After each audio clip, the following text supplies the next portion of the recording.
Elon Musk leaned back in his plush first-class seat, the hum of the airplane's engines vibrating through the cabin. Outside, the sky stretched endlessly in hues of blue and white, a perfect scene of serenity that seemed worlds apart from the bustling world below.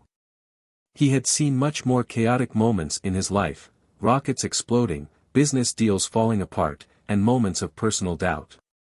Yet, today's flight was about to present him with a new challenge, one that would bring him face to face with something unexpected. The plane had been cruising steadily for over an hour, and Musk, ever the visionary, found himself lost in thought. His mind raced with ideas for his companies, wondering how he could push the envelope even further in tech, space exploration, and electric vehicles. The world was moving fast, and he had to keep up. But then, a sudden jolt snapped him out of his thoughts. It was subtle at first, a slight, uncomfortable shake that ran through the cabin. A few passengers glanced nervously at one another, but there was no immediate cause for concern. Turbulence was part of the flying experience. Musk, having flown countless times for business and personal reasons, barely flinched. He'd endured much worse. But then, the turbulence intensified. The plane lurched forward, and a collective gasp filled the cabin. Musk's heart rate remained steady, but he knew something was off. The plane wasn't behaving as it should. He could hear the soft murmurs of concern from around him, the tension building as the minutes ticked by. A crackle from the overhead speakers interrupted the silence. "This is your captain speaking," a voice said, shaking slightly, clearly caught in the same panic as the rest of the passengers. "We're experiencing some technical difficulties. Please remain calm while we resolve the issue." The voice, belonging to the pilot, James Carter, was strained. Musk's eyes narrowed. Something wasn't right. There was a hint of fear in the pilot's words, and that was something Musk had never expected to hear from someone so experienced. As a business leader, Musk had faced his own share of breakdowns, both personal and professional. He knew the weight of failure, how it could test a person's limits, but he never thought he'd encounter this kind of vulnerability in the cockpit. The plane jolted again, this time with more force. A few people around Musk gasped. Some passengers were visibly shaking, gripping the armrests with white knuckles. The once comfortable first-class cabin had turned into a room full of uncertainty. Musk scanned the faces of the other passengers. Most were quiet, eyes wide with fear, while a few started muttering under their breath. This was no ordinary turbulence, something was wrong. Musk's instincts kicked in. He quickly unbuckled his seatbelt and stood, surveying the cabin. The flight attendants were doing their best to calm the passengers, reassuring them that everything was fine, but their voices lacked the confidence they needed. The entire plane felt like it was on the edge, teetering between disaster and relief. That's when Musk's thoughts turned to the pilot. Carter was responsible for this entire flight, his every decision impacting the safety of those on board. Musk knew what it was like to carry that weight. In his own companies, he made decisions daily that could make or break the future of entire industries. The pressure must be unbearable for Carter, and it was clear from the captain's voice that he was struggling under it. Musk took a deep breath. He had to stay calm. No matter what, he needed to maintain his composure. Everyone around him was watching, feeling the collective anxiety rise with each passing moment. And Musk? He had always prided himself on being the one who kept a cool head when the world around him seemed to crumble. It was a quality that had kept his companies afloat and rockets in the air. But this situation was different. This was a man, a pilot, who was faltering under pressure. Musk had no idea who he was, but something in his gut told him he had to act. His mind flashed to moments in his life when he, too, had failed. The times when he had been on the verge of losing everything, both professionally and personally. The fear of failure had almost consumed him more than once, but it was always his ability to pick himself back up, to keep going even when everything seemed lost, that had propelled him forward. Now, he saw a reflection of that same vulnerability in Carter, and he couldn't help but feel a strange empathy for the man. Failure wasn't the end, it was part of the process of growth. But how would Carter react to this moment of crisis? The voice from the intercom came again, this time more desperate. "Ladies and gentlemen, please fasten your seatbelts and stay in your seats. We are making an emergency descent. The turbulence is severe, but we're doing everything we can to stabilize the plane." Musk's pulse quickened. Emergency descent. That wasn't something a pilot would announce unless the situation was critical. Panic began to spread across the cabin, but Musk refused to let it take hold. He stepped forward, his gaze fixed on the flight attendants, who were now guiding passengers to brace for impact. "Sir," one of the attendants said as she approached, "we need you to sit down. It's getting worse." But Musk didn't sit. He couldn't. The tension was unbearable, and he felt responsible in a way he never expected. He didn't just feel the weight of his own success or failure anymore, he felt the weight of the entire flight. The passengers, the crew, and now the pilot, this was a shared experience, a shared challenge, and Musk had to find a way to help Carter through it. After all, this was about more than just reaching the destination safely. This was about how they handled the journey. The plane's descent continued, each second stretching into an eternity. The roar of the engines filled the cabin as the plane fought to maintain control. But Musk was no stranger to uncertainty. In his life, he had faced countless moments where the odds seemed insurmountable. And yet, here he was, still standing. He could do the same for Carter, couldn't he? Musk glanced at the cockpit door, his mind racing. What could he do? He was just a passenger, not a pilot. But maybe, just maybe, he could offer something more than just his usual solutions to problems. Maybe it was time to step into a new role, one that went beyond business deals and tech. Perhaps this was the moment for a different kind of leadership. The question nagged at him, how would he respond to Carter in this crisis? Hit subscribe and leave a comment with where you're watching from. This story might just spark a new beginning. What's one thing that always pushes you forward, even when things get tough? And as Musk looked around the cabin, he realized something important. It wasn't just about survival anymore. It was about redemption. The pilot needed someone who understood the weight of failure, and Musk, for all his strengths, knew exactly what it felt like to be on the edge. Hit subscribe and leave a comment with where you're watching from. This story might just spark a new beginning. What's one thing that always pushes you forward, even when things get tough? As the turbulence eased and the plane began to level out, Elon Musk found himself staring out the window once again, but his thoughts had shifted. No longer was he preoccupied with the immediate crisis or the unsettling tension in the cabin. Instead, his mind drifted back to the early years of his life, before Tesla, SpaceX, or even PayPal. Back when he was just a young boy with big dreams, and the world seemed both vast and full of possibility. He had been born in Pretoria, South Africa, to a Canadian mother and a South African father. His childhood was anything but easy. Musk's parents had separated when he was young, and he was often caught in the crossfire of their arguments. His father, a volatile and occasionally distant figure, did not always offer the support a young boy needed. His mother, though loving, was often preoccupied with her work as a dietitian and author. Musk had always felt like an outsider in his own home, a lone figure in a household split by emotional distance. Despite the challenges, Musk found solace in books and technology. He had always been a curious child, constantly asking questions about the world around him, about the way things worked. But it wasn't until he got his first computer that everything clicked. It was a Commodore VIC-20, and it would change the trajectory of his life forever. As Musk sat in his room, staring at the flickering screen, he was mesmerized. He learned how to code, how to manipulate the machine, and, in doing so, he found his first sense of control. But even as his technical prowess grew, Musk's social life didn't. He was bullied throughout his early school years, not just for his awkwardness or his intellect, but for his unshakable determination.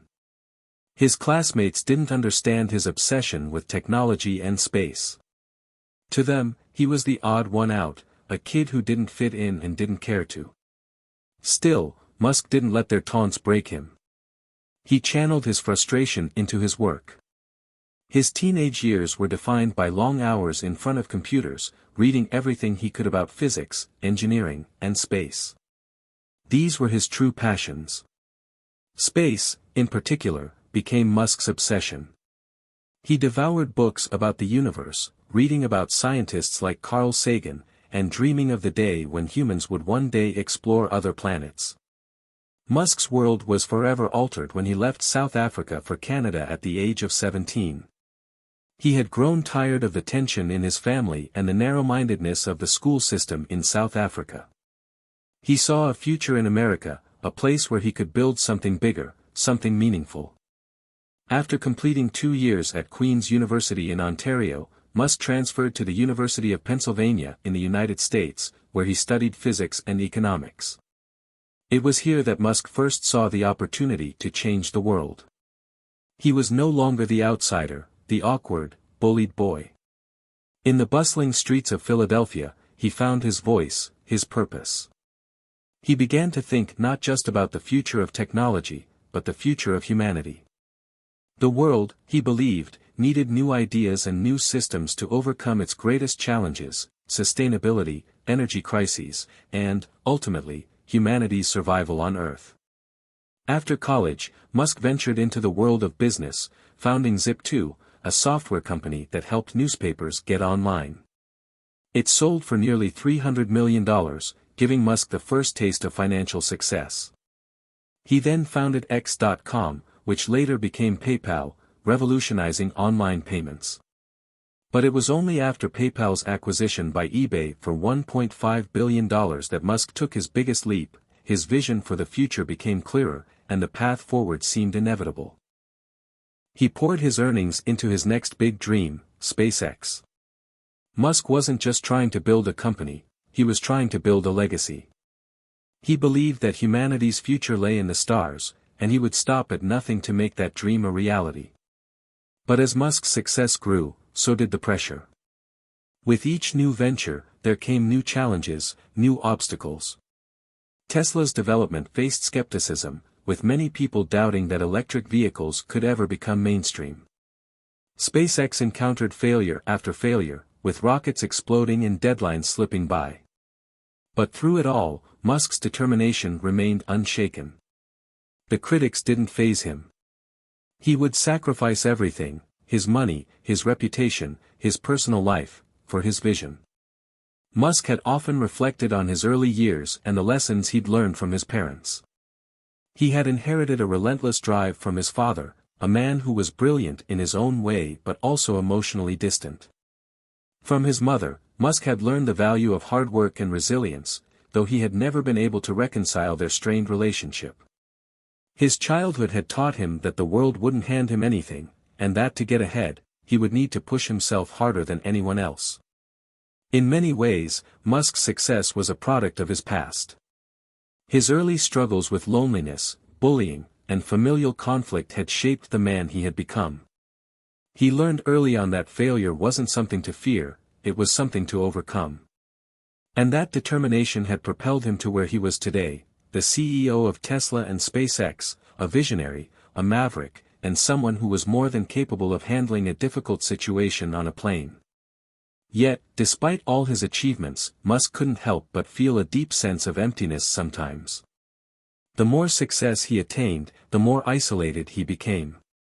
He had sacrificed his personal life for the pursuit of his goals, and while he had millions of admirers around the world, there were times when he felt utterly alone. He understood the cost of ambition. The constant pressure to succeed, to be perfect, to never fail, it weighed heavily on him. He'd had his fair share of failed relationships, and despite his growing wealth and influence, he still found it difficult to connect with people on a deeper level. The price of his success had been personal sacrifice. And so, as the turbulence began to calm and the plane steadied once again, Musk's mind wandered back to the present. The pilot, James Carter, was facing his own personal demons. Carter was no different from Musk in that sense, driven, ambitious, but vulnerable to the pressures of the job. Musk had been in the same position, and he couldn't help but feel a sense of empathy for the man in the cockpit. He wondered, could Carter rise to the occasion, just as he had done all those years ago, when the odds were stacked against him? It was at that moment that Musk made a decision. He couldn't just be a passive observer anymore. This flight, this encounter, was more than just a series of unfortunate events. It was an opportunity, a moment to offer a hand of support, of understanding. After all, he knew better than anyone how a single act of compassion could change the course of someone's life. The seconds felt like minutes, and the minutes dragged on like hours. The flight had leveled out, but there was a palpable tension in the air. Passengers were still uneasy, some whispering nervously while others clutched the armrests tightly, as though the turbulent ride was still a reality. Elon Musk sat back in his seat, his mind focused on the situation. He had always been a problem solver, someone who could see past the chaos and find solutions in the most difficult moments. But this was different. This wasn't about technology or innovation, this was about human beings in a moment of crisis, trying to make sense of something they couldn't control. He glanced toward the cockpit, where the source of the problem lay. The pilot, James Carter, had been struggling for control of the plane, and Musk could feel the tension radiating from the door. Carter had already made 2 emergency announcements, but each one seemed to raise the stakes higher. The cabin was growing more restless with each passing minute. The flight attendants continued to move through the aisles, reassuring passengers, but their voices lacked the calm certainty that people needed to feel secure. Musk knew it wasn't enough. The passengers needed leadership, something to anchor them in the chaos. Something to help them feel like they weren't just along for the ride. That was when he saw it, a brief flicker of doubt in the eyes of one of the flight attendants as she passed by his seat. She was trying to maintain her professionalism, but there was no mistaking the fear in her eyes. She wasn't just worried about the passengers. She was worried about the pilot too. And that, more than anything, told Musk that things were more serious than anyone was letting on. Musk's mind immediately began to race. He couldn't sit idly by. He had been in enough high-stress situations to recognize the signs of panic. The flight attendants were trying their best, but they were only trained to handle routine emergencies. This was something different. There was something deeper at play. A breakdown in leadership. He could feel it, the weight of failure hovering over the cabin. He had been there himself before. When everything you've worked for begins to slip away, when the pressure becomes so unbearable that it seems like the world is crumbling around you. And that was exactly what Carter was facing. The fear was palpable, not just among the passengers but within the pilot himself. Musk could sense it. It was all too familiar. But how could he help? He wasn't a pilot, he wasn't even a trained emergency responder. He was just a businessman, a tech entrepreneur. But that was when it hit him. Leadership was not about having the right technical expertise in every situation. It was about being able to read the room, understanding the emotions of the people around you, and providing stability and direction when it was needed most. That's what he did in his own companies. He wasn't the best engineer in the room, but he was the one who had the vision, the one who could rally the team together, especially when they were at their lowest. Maybe, just maybe, he could help Carter in the same way.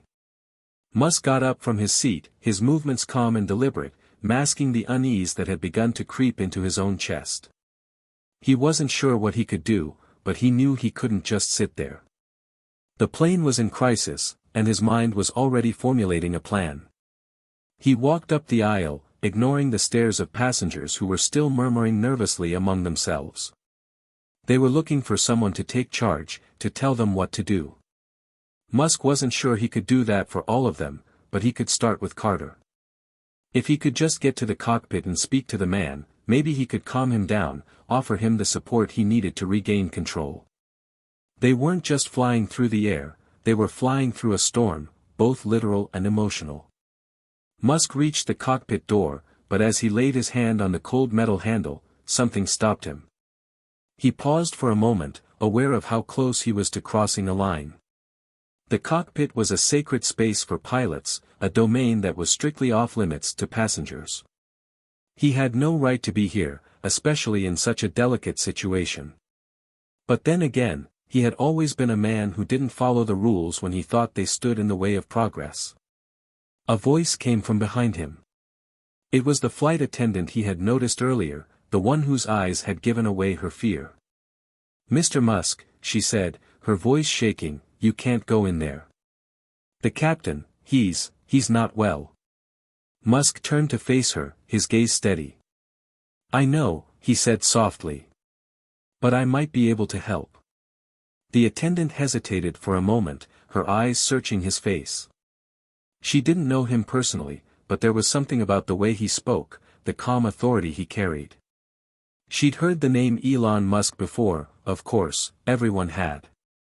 But seeing him here, in this situation, she realized that his reputation didn't matter. What mattered was what he could do in this moment. "You're right," she said finally, nodding. "But you can't go in there without permission. The captain, he's not in a good place right now." Musk understood the gravity of her words. He wasn't just dealing with a technical failure. He was dealing with a person on the edge, someone who was struggling to keep it together under an immense amount of pressure. "I'll be quick," Musk said, stepping back and turning to her. "Just, let me in." He needs someone who understands what it's like to have everything on the line. The attendant hesitated again but eventually nodded, her expression uncertain. "Just be careful," she warned. "We're all counting on him." Musk nodded grimly. He understood what was at stake. This was no longer just about a plane ride. It was about saving the pilot from the brink of collapse, and, in doing so, saving the lives of everyone on board. Musk took a deep breath, steadying his nerves. As the seconds ticked by, he placed his hand back on the cockpit door handle. This was the moment. There would be no going back now. The cockpit door felt heavier than it ever had before. Elon Musk stood just outside it, the muffled sounds of passengers' whispers and the hum of the plane's engines filling his ears. The flight attendant had stepped back, her warning lingering in the air like an unspoken challenge. He could feel the tension in his chest, but his mind was steady. This wasn't about following rules, it was about taking action when it was needed most. As he reached for the door again, he couldn't help but wonder what had brought James Carter to this point. The man in the cockpit wasn't just a pilot in distress, he was a person, someone who had likely put in years of hard work and dedication to get to this moment. And yet, here he was, struggling to keep it all together. Musk wasn't a psychologist, nor was he a trained professional in emergency situations, but he knew the human mind. He understood pressure.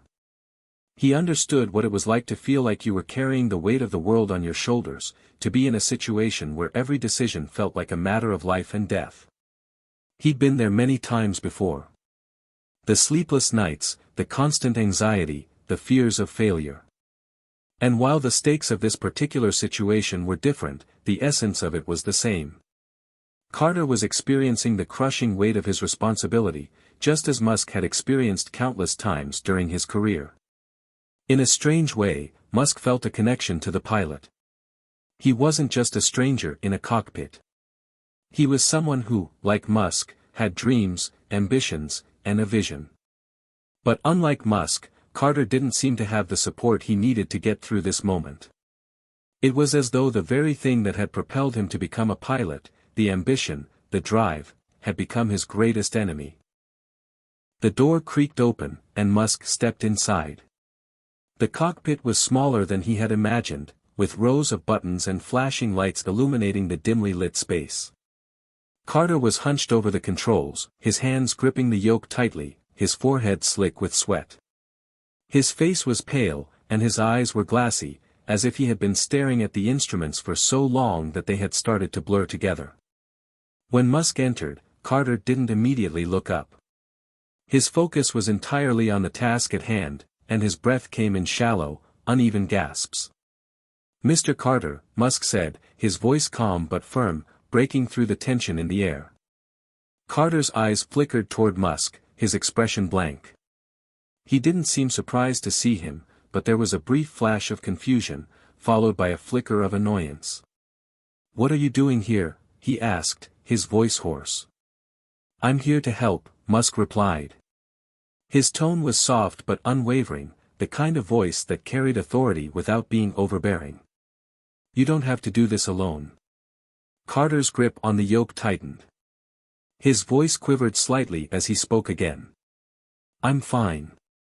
I've got this. Just let me handle it." Musk could hear the strain in his voice, the unspoken fear, the exhaustion. It was a voice that had been fighting its own doubts for too long. And Musk could see it, the fear of failure, of making the wrong move, of letting the passengers down. The pressure was suffocating, and it was clear that Carter was starting to crumble under its weight.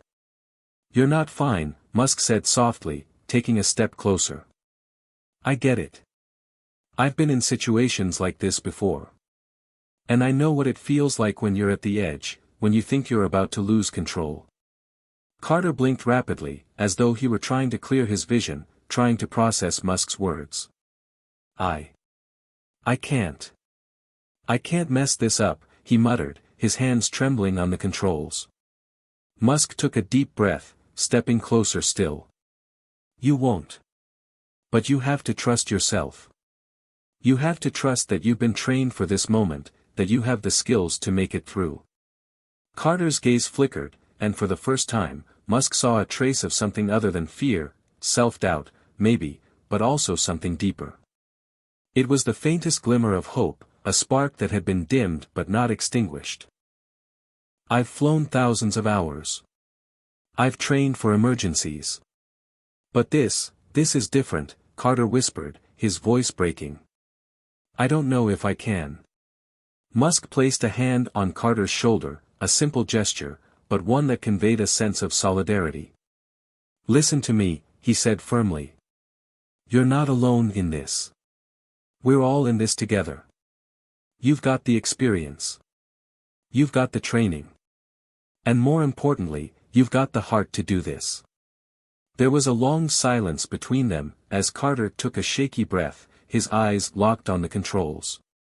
His hands remained on the yoke, but they had stopped trembling, if only for a moment. "I don't know if I can do it, Musk," Carter admitted, his voice barely audible. "I'm not sure I can pull this off." Musk squeezed his shoulder gently, his expression one of quiet resolve.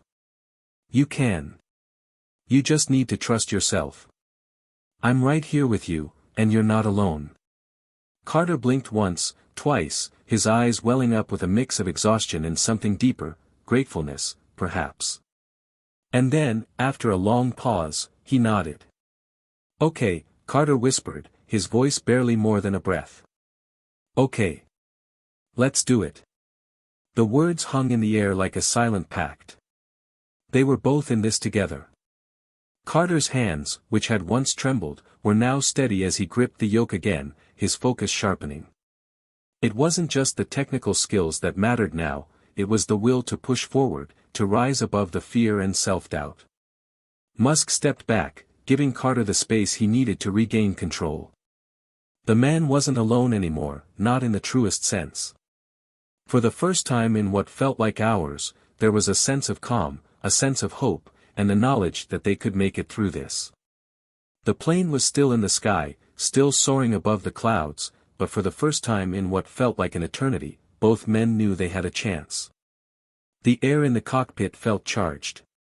The quiet hum of the engines, the soft beep of the control systems, and the occasional crackle from the radio filled the space between Musk and Carter. The tension that had been thick just moments before was now replaced by something different, something fragile, like the calm before a storm. For a brief moment, the world outside the cockpit faded. There was nothing but the two of them, the plane, and the immense responsibility of ensuring the safety of the passengers and crew.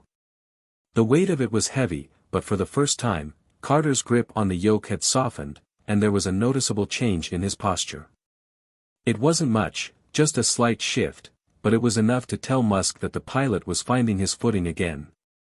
The sense of self-doubt that had consumed him seemed to be dissipating, replaced by something more resolute.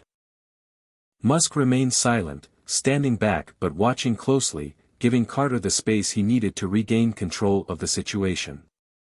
He knew that the key wasn't just in calming the pilot's nerves, it was in helping him reconnect with the fundamental truth of his training, that he had the skills, the experience, and the ability to navigate through this crisis. That belief, Musk knew, was the first step in regaining control, not just of the plane, but of his own mind. "Carter," Musk said after a long pause, breaking the silence. "Do you remember why you wanted to be a pilot?" The question hung in the air, unexpected and simple. But it was exactly what the moment needed. It wasn't about the technicalities, the instruments, or the emergencies. It was about the core of who Carter was, the person behind the uniform, the dreams and ambitions that had led him here. Carter didn't respond immediately. His eyes stayed focused on the instruments in front of him, but Musk could see the wheels turning in his mind. His fingers flexed slightly around the controls, but this time, there was a calm steadiness in his movements, as though the storm inside him had begun to quiet. "I wanted to fly," Carter said finally, his voice soft. "I wanted to feel the freedom of the sky, the thrill of flying something so powerful, so alive." Musk nodded slowly. "And you're still that person.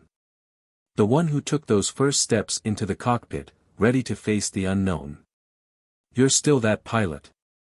There was another long pause as Carter took in Musk's words, processing them, letting them sink deep into his consciousness. The world outside the cockpit may have been chaotic, but within this small space, it was clear that something had shifted. Carter was no longer drowning in fear. He was reconnecting with the reason he had chosen this path in the first place, the drive to conquer the skies, to take control, no matter the circumstances.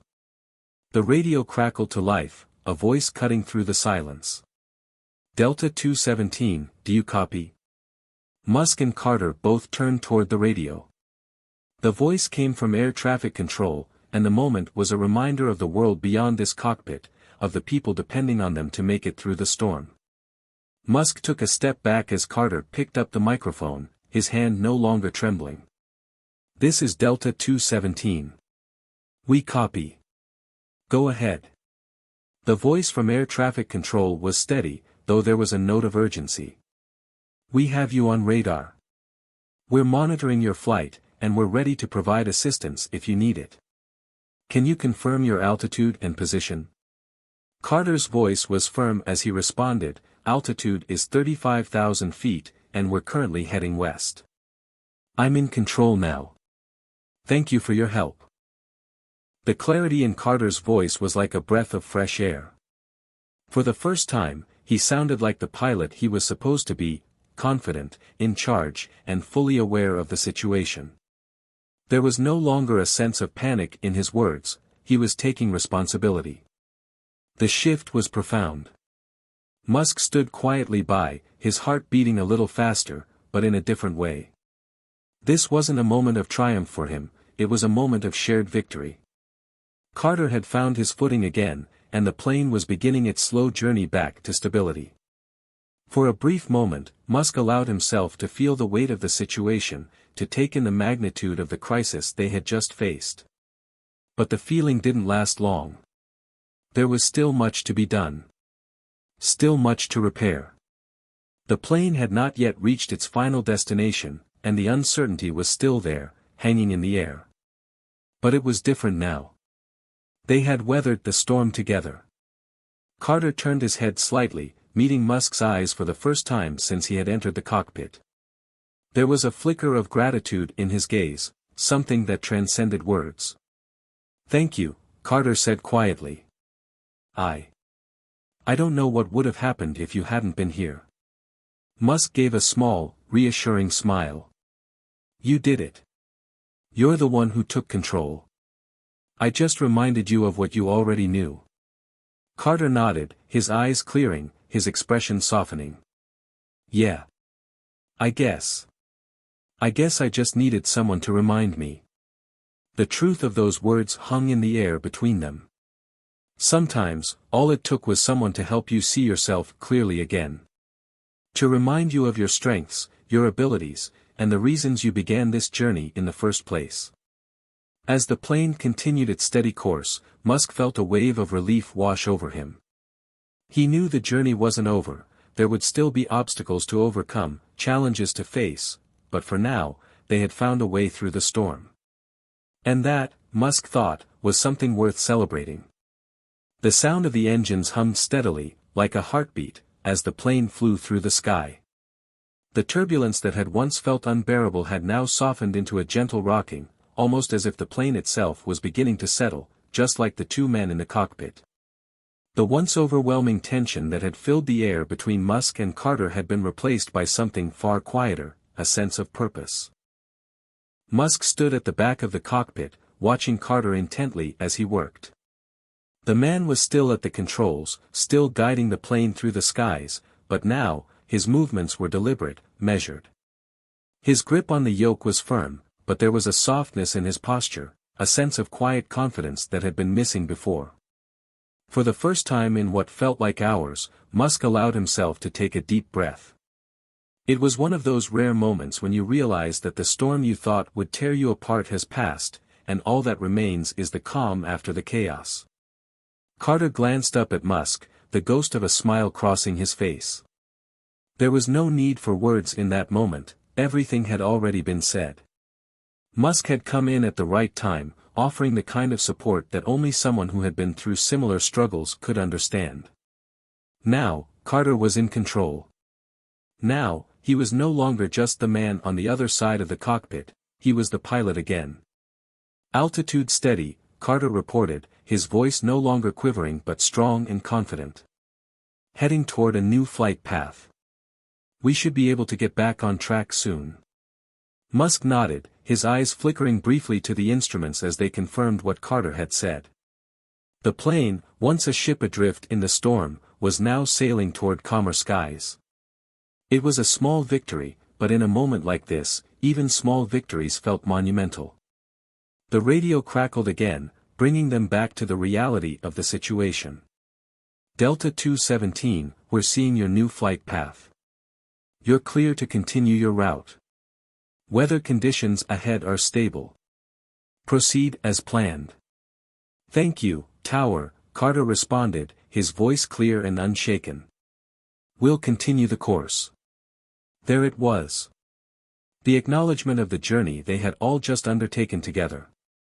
The plane, the passengers, Carter, and Musk, they had all been through something extraordinary. But now, they were entering a new chapter. One of resolution. Musk felt the weight of the moment. In some ways, the crisis had revealed much about who they were, both individually and collectively. It wasn't just about flying a plane through a storm, it was about navigating through moments of doubt, facing fears, and realizing that even in the darkest moments, hope could emerge. But it was also about the lessons learned. Carter, for instance, had rediscovered something crucial, his belief in himself. That quiet, inner voice had been drowned out by fear and anxiety, but it had always been there, waiting to be heard again. Musk had simply reminded him of it. As the plane glided through the skies, Musk's thoughts shifted to the bigger picture. He wasn't here just as a billionaire entrepreneur, nor was he here to make a grand statement. No, Musk was here because he believed in people. In their potential. In their ability to rise above adversity, just as he had in his own life. Every failure, every success, every hard decision, it had shaped him. And now, in this moment, he was able to share that understanding with someone else. The thought brought a soft smile to Musk's face. Maybe this was his true calling, not rockets, not electric cars, but helping people when they needed it most. The small moments that made the biggest difference. The moments when you could reach out and pull someone back from the edge. The plane continued its steady course. Carter glanced out the cockpit window, his eyes momentarily following the clouds as they drifted lazily below them. He had done it. He had come through the storm, and now, there was a new sense of peace in his soul. Musk had given him more than just technical guidance. He had given him the belief that he could still succeed. "We're almost there," Carter said, his voice carrying a weight of quiet triumph. "We're going to make it." Musk nodded, feeling a sense of pride for the man sitting at the controls. He had watched Carter struggle, but now, he was watching him soar. And that's what life was all about, wasn't it? Rising through the struggles, facing the challenges, and continuing on even when it felt like everything was falling apart. It was in those moments that people discovered what they were truly made of. The calm outside the cockpit mirrored the calm inside. The storm had passed, and they had made it through together. It wasn't just the pilot who had risen to the occasion. It was Musk, too. In helping Carter find his strength, Musk had rediscovered his own. He glanced at Carter once more before speaking, his voice quieter now, full of reflection. "You did it, Carter. You found your way back." Carter looked up at him, his face soft with gratitude. "No, Musk. We did it. You were the one who reminded me that I could. And that made all the difference." Musk smiled. It was a quiet, genuine smile. Sometimes, all it takes is a little reminder. And with that, the plane continued its course, cruising above the clouds, toward a peaceful resolution. The passengers were unaware of the storm that had raged moments earlier. To them, the journey had been smooth. But to Musk and Carter, it had been so much more. As the plane descended toward its destination, both men felt the weight of the moment shift. The crisis was over. The lesson had been learned. And no matter what came next, they both knew that they were stronger for it. The sky, once turbulent and unforgiving, was now clear. The journey wasn't just about reaching the destination, it was about how you got there. And in that, they had found something deeper than just survival. They had found resilience. They had found hope. And that, Musk thought, was what made the hardest moments worth facing. As the plane descended toward the runway, the lights of the airport began to appear, like stars guiding them home. The world below had transformed from the chaos of the storm into a steady, calm expanse. It was as if the universe itself had taken a deep breath and allowed the turbulence to pass, leaving only stillness in its wake. Carter's hands were steady on the controls now, his movements more practiced, more confident. The storm they had weathered felt distant, like a memory fading in the rearview mirror. He glanced at Musk, who stood at the back of the cockpit, his presence no longer a looming pressure but a comforting reminder that he had not been alone in this. The final approach was smooth. The runway stretched out ahead, welcoming them with open arms. The ground was solid beneath them, a stark contrast to the uncertainty they had faced just hours before. Carter's grip tightened briefly on the yoke, but it was not from fear, it was from a deep, quiet sense of pride. "Landing gear deployed," Carter said, his voice clear and composed. "We're on final approach. Everything looks good." Musk stepped forward, a small smile on his face. "You've got this. You've already proved you do." Carter gave a nod, his expression both calm and determined. He didn't need to hear the reassurance, but somehow, it made all the difference. Musk had not only helped him fly the plane, he had helped him find the version of himself that he had nearly forgotten, the one capable of rising to the challenge, no matter how high the stakes. The wheels touched the runway with a soft bump, the gentle thrum of the landing reverberating through the plane. It wasn't a perfect landing, but it was solid, controlled, and safe, exactly what they needed. As the plane rolled down the runway, Carter exhaled, releasing the tension that had built up in his chest over the course of the flight. He had done it. They had done it. Once the plane came to a full stop and the seatbelt sign blinked off, the passengers erupted into applause. It was a simple gesture, but it held so much meaning in that moment. Carter felt a wave of emotion flood over him. This was what it was all about, this was why he had chosen this path in the first place. Not for the accolades, but for the feeling of accomplishment, for the lives he had touched, and for the responsibility he had carried so far. Musk stepped forward to speak to the passengers, his voice calm and steady, though the slight twinkle in his eye betrayed his satisfaction. "Thank you all for your patience. We've had a bit of an unusual journey, but as you can see, we've safely arrived at our destination. I'd like to personally thank Captain Carter for his exceptional professionalism and leadership during a challenging time. We couldn't have made it without him." The passengers cheered again, some clapping, others shaking their heads in disbelief at how smoothly the situation had resolved. Musk's words, simple as they were, carried weight. They were the recognition that Carter had longed for, the acknowledgement of his skill, his determination, and most importantly, his humanity. After the applause died down, Musk turned back toward Carter, who was now sitting back in his seat, his shoulders relaxed for the first time since the crisis had begun. "You did more than just get us to the airport," Musk said quietly. "You showed everyone what it means to be a leader, to never give up, and to find strength when it feels like it's gone." Carter looked at him, his eyes reflecting a deep gratitude. "I couldn't have done it without you, Musk. You gave me the push I needed. I'll never forget it." Musk smiled, nodding. "It's not about me. It's about you. You were always the one who had the strength. Sometimes, it just takes someone to remind you of it." As they made their way toward the exit, Carter turned one last time to look at the cockpit. The storm outside had passed. The sun was beginning to break through the clouds, casting a golden light across the tarmac. It was a symbol of a new beginning. A fresh start. The airport was bustling, as it always was, with passengers disembarking, ground crew moving quickly to prepare for the next flight, and the constant hum of activity filling the air. But to Carter, it all felt different now. The world had not changed, it was he who had changed. He had been tested, and through the test, he had found something deeper within himself. He had found resilience. Musk walked beside him, and the two of them made their way toward the exit door. Neither of them spoke at first, both content in the silence of the moment. It was the kind of silence that spoke volumes, the kind that didn't need words to be understood. As they stepped outside into the bright sunlight, Carter paused for a moment, taking in the cool breeze. The world was still. Peaceful. And for the first time in what felt like forever, he allowed himself to simply breathe. "You know," Carter said, breaking the silence, "I always thought being a pilot was just about flying a plane. But I've learned that it's so much more than that.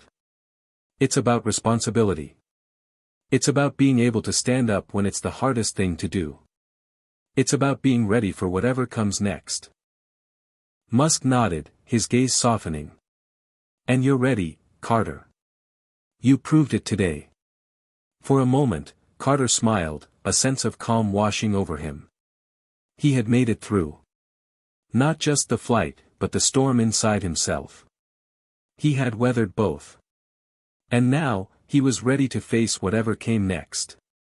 They walked together toward the terminal, the journey behind them, and a new chapter ahead. The airport terminal was alive with movement as passengers disembarked from their respective flights, the low murmur of conversation filling the space. But in the midst of it all, Carter felt a strange sense of calm, a feeling of being grounded. He had survived one of the most intense challenges of his life, and now, as he walked through the terminal toward the gate, everything seemed quieter. Clearer. He paused for a moment, looking out through the large glass windows to the tarmac.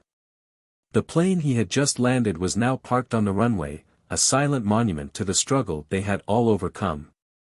The world was moving around him, but he felt as though he was in a moment of stillness, able to breathe for the first time in what felt like forever. Musk had gone ahead, taking a call from one of his staff, leaving Carter alone with his thoughts. Carter ran a hand through his hair, trying to process everything that had happened. He had never been one to talk about emotions, he had always been the strong, steady pilot. But this was different. This journey had taken something from him and given him something in return. He hadn't just been saved from the storm outside, he had been saved from the storm within himself. For years, he had struggled with self-doubt, the weight of his past mistakes hanging heavy on his shoulders. He had doubted his worth, his abilities, and his purpose. But today, Musk had shown him something invaluable, that it was okay to be vulnerable. It was okay to ask for help. It was okay to lean on someone else when you didn't have all the answers. That lesson was life-changing. Carter's mind wandered back to the conversations they'd shared during the flight. The words of wisdom Musk had offered had struck a chord with him. Musk had been through so much in his own life, failures, triumphs, and everything in between, but what had stood out to Carter was Musk's perspective on failure. It wasn't something to fear. It wasn't something to run from. It was something to learn from. And that was what Carter had done. He had learned. He had learned that no matter how many times you fall, you can always get back up. And sometimes, getting back up meant learning how to forgive yourself. As he stood there, lost in thought, a voice behind him broke the silence. "Captain Carter." He turned around to see a young woman approaching, a small notebook in hand. She had the kind of energy that made her impossible to ignore, her eyes bright with excitement. "I just wanted to say thank you," she said, her voice tinged with admiration. "I was on the flight, and well, I know things were a little chaotic up there. But I just wanted to say how much it meant to see you stay so calm. It really made a difference." Carter was taken aback, surprised by the directness of her gratitude. He had been so focused on his own internal battle that he hadn't considered how his actions might have affected the passengers. Thank you," he said, unsure of how to respond. "I'm just doing my job." The woman smiled, shaking her head. "It was more than that. You were a leader up there. I think everyone in the cabin could feel it. You gave us hope when we didn't know if we'd make it. That's something special." Her words hit Carter harder than he expected. It wasn't about the technical skill or the procedures that had kept the plane in the air. It was about the emotional presence he had brought to the situation, the steady calm that had, in turn, calmed the passengers. "I'm just doing my best," Carter said again, but this time, he meant it. He was doing his best, and maybe, just maybe, that was enough. The woman gave him a warm smile before walking away, leaving Carter standing in the midst of the terminal, alone once again. But this time, the stillness felt different. He wasn't just a pilot anymore. He was someone who had faced his own fears and come out the other side stronger. He took a deep breath and turned back to look at the plane again. The ripple effect of today's events was just beginning to take shape. He had no idea what the future held, but he was ready to face it. Musk returned shortly afterward, his phone call finished, and approached Carter with a knowing look. "It's funny, isn't it?" he said, his voice casual, but there was something deeper behind his words. "Sometimes, you don't realize how far a single moment can reach. How many lives it can touch." Carter nodded, his mind still processing the woman's words. "Yeah. I didn't think I was doing anything extraordinary. I was just trying to get us through the storm." "You were," Musk said simply. "But sometimes, people just need someone to show them what calm looks like. Even if that person doesn't feel calm themselves." For a moment, Carter said nothing. He just stared at Musk, taking in the weight of his words. "I think you're right," he finally said. "It's more than just flying a plane, isn't it? It's about showing people that it's possible to get through the storm." Musk smiled softly, nodding. "Exactly. It's about being there for others when they need it the most." The two men walked toward the gate together, the weight of their shared experience settling in. For Carter, the journey had only just begun. It wasn't just about the flight. It was about the lessons he had learned, and the lives that had been touched along the way. He had been a pilot in the sky. But now, he was something more.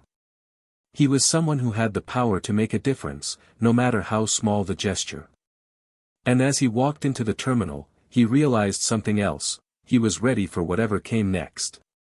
Because no matter what, he now knew one undeniable truth: he had the strength to face it. As the days passed, the flight that had once seemed like a fleeting moment in time began to ripple outward, expanding far beyond the confines of the aircraft. The story of the emergency landing, the storm, the tension, the calmness under pressure, started to spread. It was the kind of tale that caught people's attention and didn't let go. Carter hadn't expected any of it. To him, it had just been another day on the job, albeit with a higher level of stress than usual. But when word spread, it felt as though the entire world suddenly took notice of his actions. What had been a quiet and routine flight had transformed into a story that people couldn't stop talking about. It started with the local news.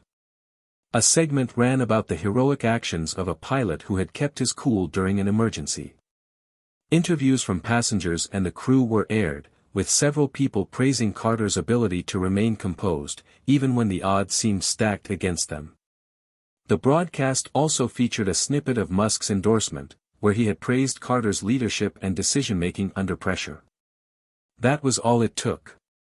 Social media exploded with comments, memes, and hashtags, many focusing on the pilot who had defied the storm.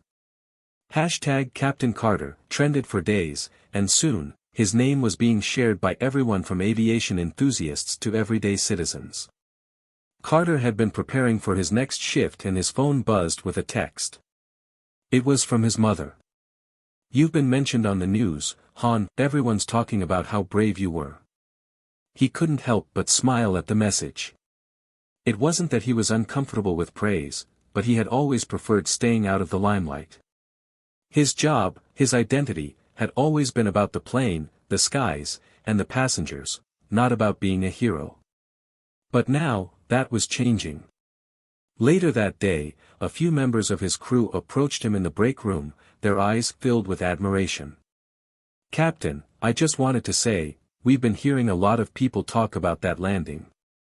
People are calling you a hero," one of the younger flight attendants said, a shy grin spreading across her face.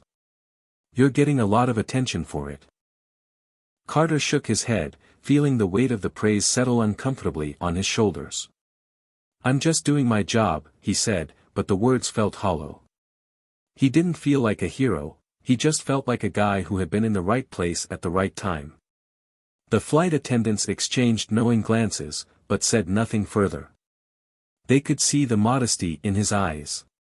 What Carter didn't realize was that he was being watched more closely than he imagined, not just by those on the flight, but by people across the industry and beyond.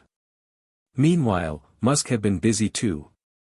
As soon as he returned to his base of operations, he tweeted about the experience, calling Carter's actions an exemplary display of leadership and calm in a crisis. That tweet quickly went viral, further cementing Carter's reputation. At first, Carter had been grateful for the recognition. The interviews were brief but kind. The praise, while overwhelming, felt good. But soon, he realized it was becoming something more than he had bargained for. At a routine staff meeting, one of his colleagues, a fellow pilot, looked at him with a mixture of admiration and curiosity. "Carter, you know people are starting to talk. Not just the media, but within the company too. They're saying you could be a great candidate for a promotion. You've become kind of a symbol for leadership under pressure." Carter sat back in his seat, digesting the words. A promotion? The idea of moving up the ranks hadn't crossed his mind before.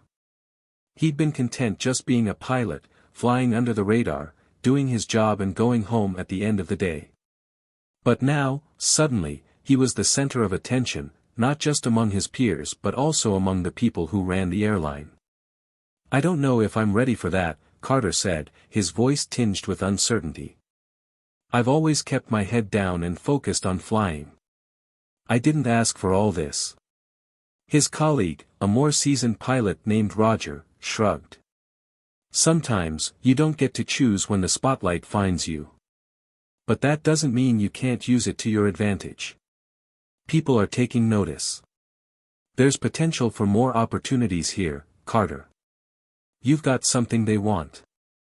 Carter didn't respond immediately. The thought of being thrust into the spotlight again, the idea of becoming the face of something he hadn't planned for, was unsettling. He had no interest in becoming a symbol, in having people look at him like some sort of shining example. He was just a man doing his job. Why couldn't that be enough? But the more he thought about it, the more he realized that maybe it was time to start embracing the idea. Maybe he could be more than just the guy who got the plane from point A to point B. Maybe there was a way to use his newfound recognition for good. As he was mulling this over, an email notification popped up on his phone. It was from the airline's executive team. Subject: Invitation to a leadership conference. The email went on to explain that they wanted Carter to attend an upcoming conference on leadership in aviation, given the attention he had received for his actions during the emergency. It was clear from the tone that they were eager to showcase him as an example of professionalism under pressure. Carter read the email again, his heart beating faster. This was bigger than just a single flight. This was a turning point. He wasn't sure yet if he wanted to step into the role of a leader in front of an audience, but the opportunity was there, knocking at his door. And then, for the first time in what felt like forever, Carter realized that maybe it wasn't just about flying anymore. Maybe this was his chance to do something different. Maybe this was his moment to take what he had learned from Musk and apply it in ways he had never considered. The days since the flight had become a blur. The quiet hum of routine that had once been Carter's life was replaced with an ever-increasing flurry of calls, emails, and requests for interviews. It wasn't just the local news anymore, it was the national outlets, the trade magazines, and even a few international aviation blogs. They all wanted to hear from him, to hear about the pilot who had stayed calm in the face of a storm, who had inspired everyone around him just by doing his job. At first, Carter had agreed to a couple of interviews. A short segment on the local news. A feature on a popular aviation podcast. But soon, the pressure began to mount. The airline had started promoting him as a model pilot, a man whose actions embodied everything the company stood for. They were sending him invitations to corporate events, pushing him to speak at conferences, and even asking him to meet with potential investors who were interested in the airline's rising reputation. It was all becoming a little too much. Carter sat in his hotel room one evening, staring at the invitation for the leadership conference that was set to take place in just a few days. The email had arrived a week ago, and he had barely touched it since. The words on the screen were clear, but the weight of the decision they represented was heavy in his chest. We would be honored to have you speak as a keynote at the upcoming Leadership in Aviation conference. Your experience and leadership under pressure have made you a role model to many in the industry, and we believe your insights will inspire others. He could feel the pressure of the words bearing down on him. He had been a pilot for years. He had been trained for every possible emergency. But this? This was a different kind of pressure. The weight of being in the public eye, of being held up as an example, was something he hadn't prepared for. The phone rang, pulling him from his thoughts. He glanced at the caller ID, his old mentor, Captain Raymond, the one who had taught him everything he knew about flying. "Hey, Ray," Carter answered, trying to keep his voice steady. "Carter. How's it going, son?" Raymond's voice was warm, familiar, and always reassuring. "It's going," Carter replied. "It's just a lot. Too much, maybe." Raymond chuckled. "I can imagine. You've been getting a lot of attention lately. You were always good under pressure, but I didn't think you'd go and make it public like this." "I didn't ask for any of this," Carter admitted, running a hand through his hair. "I'm just a pilot, Ray. I've always been fine with flying under the radar. But now, it feels like everyone's watching." "Well, that's the thing, Carter. You've been given a platform. People need leaders right now. Not just in aviation, but everywhere. You can either use that spotlight to help others, or you can retreat from it. It's up to you." Carter sighed, walking over to the window and looking out at the city below. The evening lights shimmered, but it did little to calm the storm inside him. I just don't know if I'm the right person for it, Ray. I'm not the kind of guy who stands in front of a crowd and delivers some inspiring speech. I'm just trying to do my job, just like everyone else. Raymond's voice softened. You think you're the only one who feels that way? It's easy to think you're not ready for it, that you don't deserve the attention. But it's not about being perfect, Carter. It's about being real.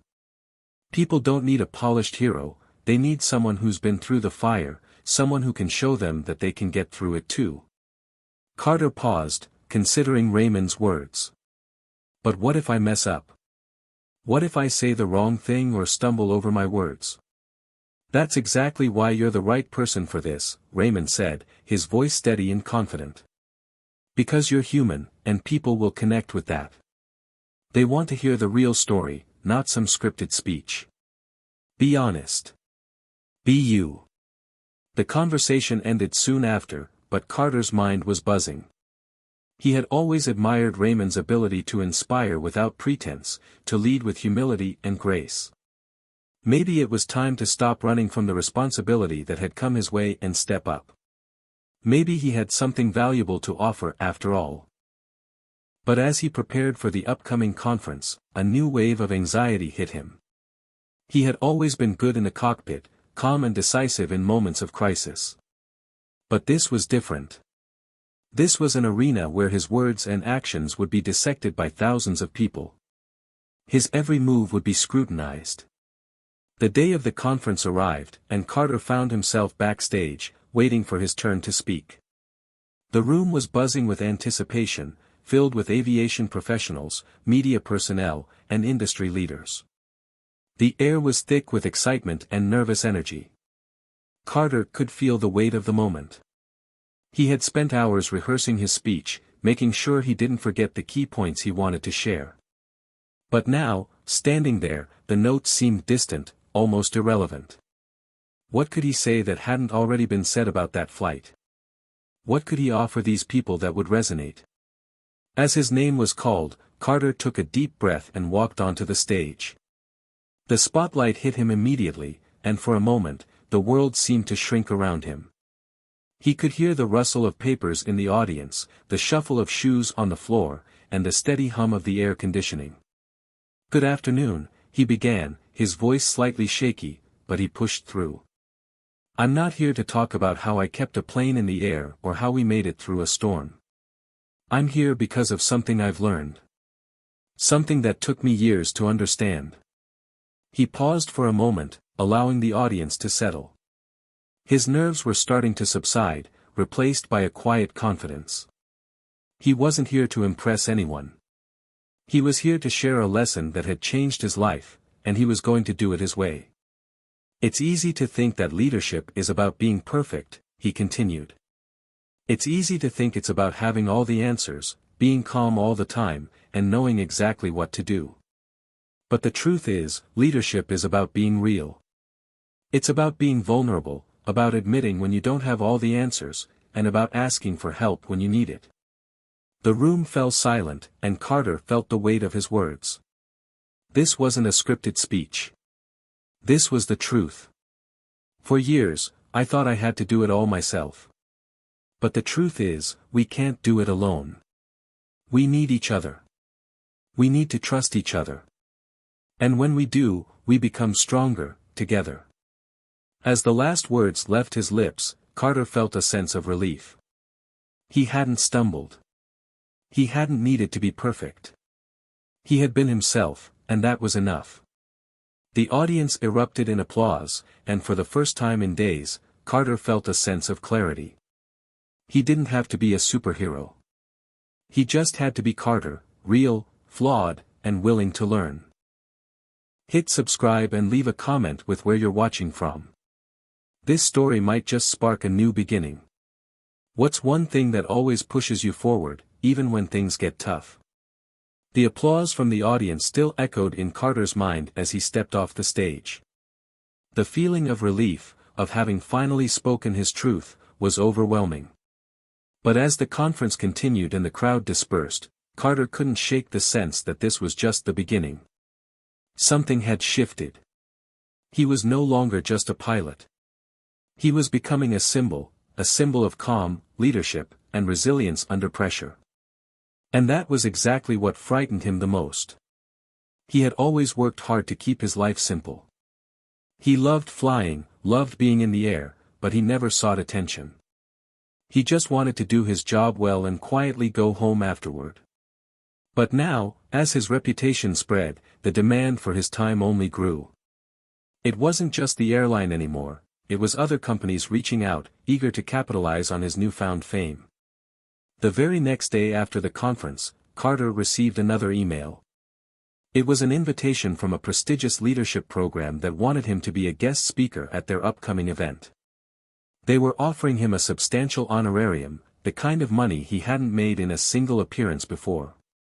But as he read through the email, Carter's heart sank.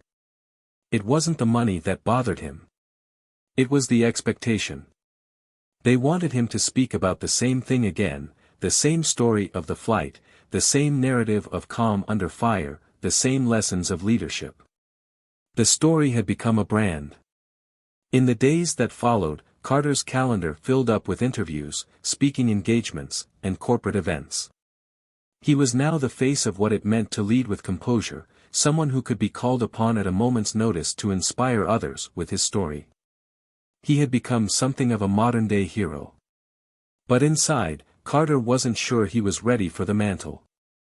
That night, sitting in his hotel room after yet another event, Carter received a call from Elon Musk. "Carter." Musk's voice crackled through the line, bright and full of energy, as always. "How's the speech circuit going?" "It's a lot," Carter replied, running a hand over his tired face. "I'm doing the best I can. It's just that every time I step off stage, I feel like I'm not saying the right thing. People expect me to have all the answers, and honestly, I don't. I'm just a guy who did his job." Musk laughed, and Carter could almost picture the amused smile on his face. "That's exactly what makes you a great leader, Carter. You're honest, grounded. People can see that. They connect with you because you're real, not because you're perfect. Don't get caught up in trying to be someone you're not." "I just don't know if I can keep doing this," Carter admitted. "It feels like every time I step up, the expectations grow. I'm starting to wonder if I even want to keep going down this road." Musk's tone shifted to something more serious. "I get it. Believe me, I've been there. It's hard. It's easy to get caught up in the demands, the attention, the pressure. But here's the thing, Carter. This isn't just about you. It's about the impact you can have. You're reaching people, maybe more than you even realize. The influence you have now, it's not just a fleeting thing. It's a chance to make a real difference." Carter was silent for a moment, processing Musk's words. "You make it sound so easy." "It's not easy," Musk said, his voice firm. "But it's worth it. You have a chance to help people see the value in leadership that comes from humility. You don't need to have all the answers. You just need to show up, be yourself, and help others realize that they can do it too." Carter stared out the window of his hotel room, the city lights twinkling below like 1,000 tiny stars. Musk's words lingered in his mind. Maybe there was something more to this. Maybe this was bigger than the overwhelming pressure. Maybe, just maybe, he could use this moment for something greater than his own comfort. As he sat there, something inside Carter shifted. The feeling of dread and uncertainty began to dissipate, replaced with a quiet determination. He had been given a platform. And while he wasn't sure he was entirely ready for it, he knew it was time to step into it, fully. The next morning, Carter made a decision. He would take control of the narrative. He would stop trying to fit into the mold others had created for him and instead create a new one. One that felt true to who he was, not just the hero they wanted him to be, but the person he truly was. That afternoon, Carter sat down and wrote an email to the leadership program that had invited him to speak. He declined the offer to speak about his usual topic, but he proposed an alternative: an honest conversation about leadership, not as a set of rules, but as a process of growth, learning, and vulnerability. He didn't want to be a polished speaker with rehearsed lines. He wanted to be a real person, sharing real experiences. He wasn't perfect, and neither were the people listening to him. He wanted to make sure they knew that. A few weeks later, Carter's new approach was tested when he found himself speaking at a leadership forum in front of a packed auditorium. It wasn't the typical event, there were no shiny slides or pre-planned speeches. This time, he had the chance to engage directly with the audience. They didn't just want to hear the story of his flight, they wanted to hear about his struggles, his doubts, and how he navigated the complexity of leadership. It wasn't easy. He was nervous. He stumbled over his words. But as he spoke from the heart, he saw the reactions of the people in the audience. They were nodding, engaged, and moved. His vulnerability became his strength, not a weakness. By the time he finished, Carter knew that this was the kind of leadership he wanted to embody. Not the heroic figure in a story, but a real person who faced challenges, learned from them, and shared those lessons with others. The applause was loud, but Carter didn't feel the weight of it like he had before. He felt lighter, freer, like he was finally stepping into a role that was true to who he was. For weeks after his decision to shift his approach to leadership, Carter found himself in a new rhythm. It wasn't the chaos of endless interviews and corporate events that had filled his calendar before. Instead, he began to speak more authentically, sharing stories not just of his triumphs but of the struggles that led him there. With each new engagement, Carter realized the power of his vulnerability. He wasn't some flawless icon. He was a man who had faced adversity, doubts, and fears, just like everyone else. And it was this honesty, this rawness, that began to resonate with his audiences on a deeper level. But even as his personal approach to leadership began to change, the pressure was still there, lurking in the background. He had started something big. People expected more from him now, not just speeches, but real, tangible actions. They wanted him to be a force of positive change. One evening, as Carter prepared for yet another speech, this one in front of an audience of young aspiring pilots, he received an unexpected call. It was from his old friend, Jonathan, who had been a fellow pilot during his early days at the airline. "Hey, Carter. Long time no talk." Jonathan's voice was filled with excitement. "Jonathan. How's it going?" Carter replied, leaning back in his chair. He was sitting in his hotel room, staring at the speech he had just finished writing, but he was feeling unusually exhausted. His phone had become a constant companion lately, and with it came a never-ending wave of requests and expectations. "I saw your recent speech in New York. Man, you've really taken the world by storm," Jonathan said, his voice filled with admiration. "Yeah, it's been a lot," Carter admitted. "I didn't expect all of this. Honestly, it's been hard to keep up." Jonathan paused for a moment, sensing the weight in his friend's voice. "You know, I've been reading a lot about leadership, especially the kind that comes from the heart. I think you're onto something. You're not just leading through your actions as a pilot, but through your vulnerability. That's what people are drawn to." Carter sighed, feeling a mix of relief and uncertainty. "I don't know, man. Every time I step on stage, I feel like I'm just not measuring up. People expect me to be this perfect role model, and it's hard to keep pretending that I have it all together. Some days, I just feel like I'm barely keeping it together." Jonathan's voice softened. "You're not pretending, Carter. You're showing the world what real leadership looks like. And trust me, it's the hardest thing to do. People want to follow someone they can relate to. When you're real, they see themselves in you. That's why your story is so powerful." Carter closed his eyes and leaned back in his chair, thinking about what Jonathan had said. There it was again, the idea that vulnerability wasn't a weakness but a strength. It was something he had been fighting to accept, but deep down, he knew it was true. He felt a shift within himself, a moment of clarity. He had been so focused on the external expectations, on the persona he had to maintain, that he had almost forgotten the impact of simply being himself. Not the polished, scripted version, but the real, flawed, imperfect person behind the microphone. The next day, Carter stood in front of a group of young pilots, eager to make their way in the world of aviation. The room was smaller than some of the larger venues he had spoken in recently, but there was something different about it. These were the future leaders of the industry, and Carter knew that his words could have a lasting impact on them. He walked up to the podium, feeling the usual jitters, but this time, it was different. He wasn't trying to impress anyone.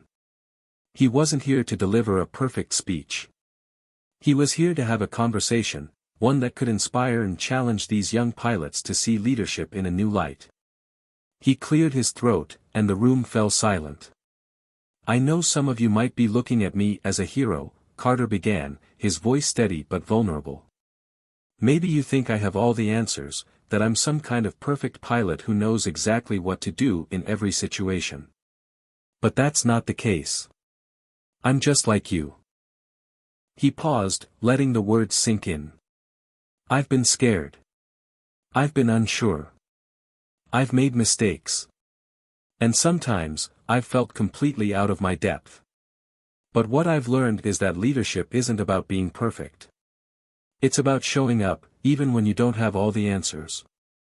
It's about being willing to learn and grow, to ask for help when you need it, and to admit when you don't know what to do." Carter could see the surprise in their eyes. They weren't used to hearing a leader speak this way, so openly. But he knew this was what they needed to hear. They needed to understand that failure and vulnerability were not roadblocks, they were part of the journey. "None of us are immune to failure," he continued. "But what makes the difference is how we rise from it, how we keep pushing forward. And sometimes, that means being okay with not having all the answers, but still doing what's right." The room was quiet as he spoke, and for a moment, Carter wondered if he had said too much. But as he looked out at the faces in the crowd, he saw something he hadn't expected. They weren't just listening to his words, they were reflecting on them. Some of them had tears in their eyes. Some were nodding, as though they were beginning to understand something deeper about themselves. For the first time in a long while, Carter felt a sense of fulfillment. This wasn't just about him. It was about the future, the impact he could have on the next generation of leaders. After the speech, several young pilots approached Carter, eager to talk to him, ask questions, and thank him for his honesty. But what struck Carter most was the sense of connection he felt with them. These weren't just students in the crowd. They were real people, with their own fears, struggles, and dreams. And they had all been touched by his vulnerability.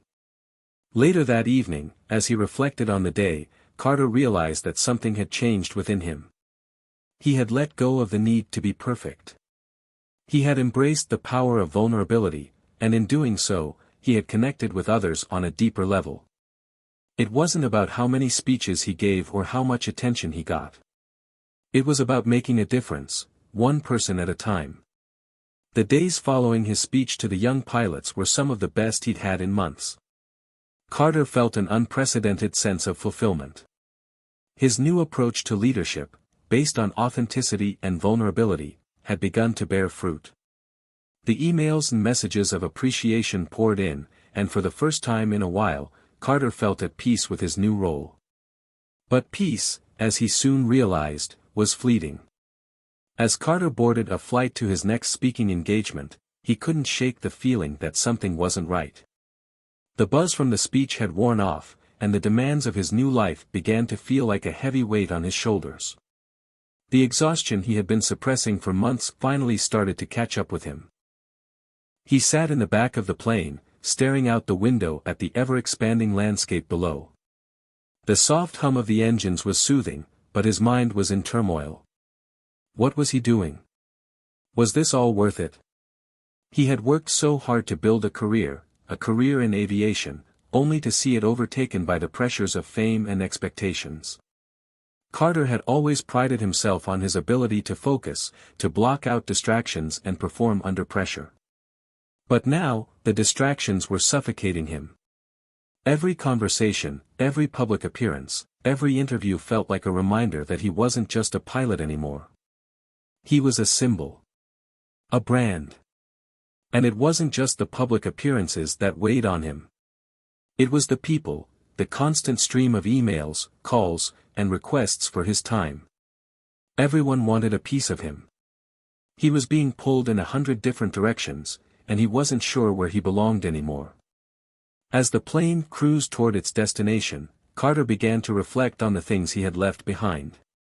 His personal life had all but disappeared. His friends, the few who had remained close to him, were no longer a constant presence.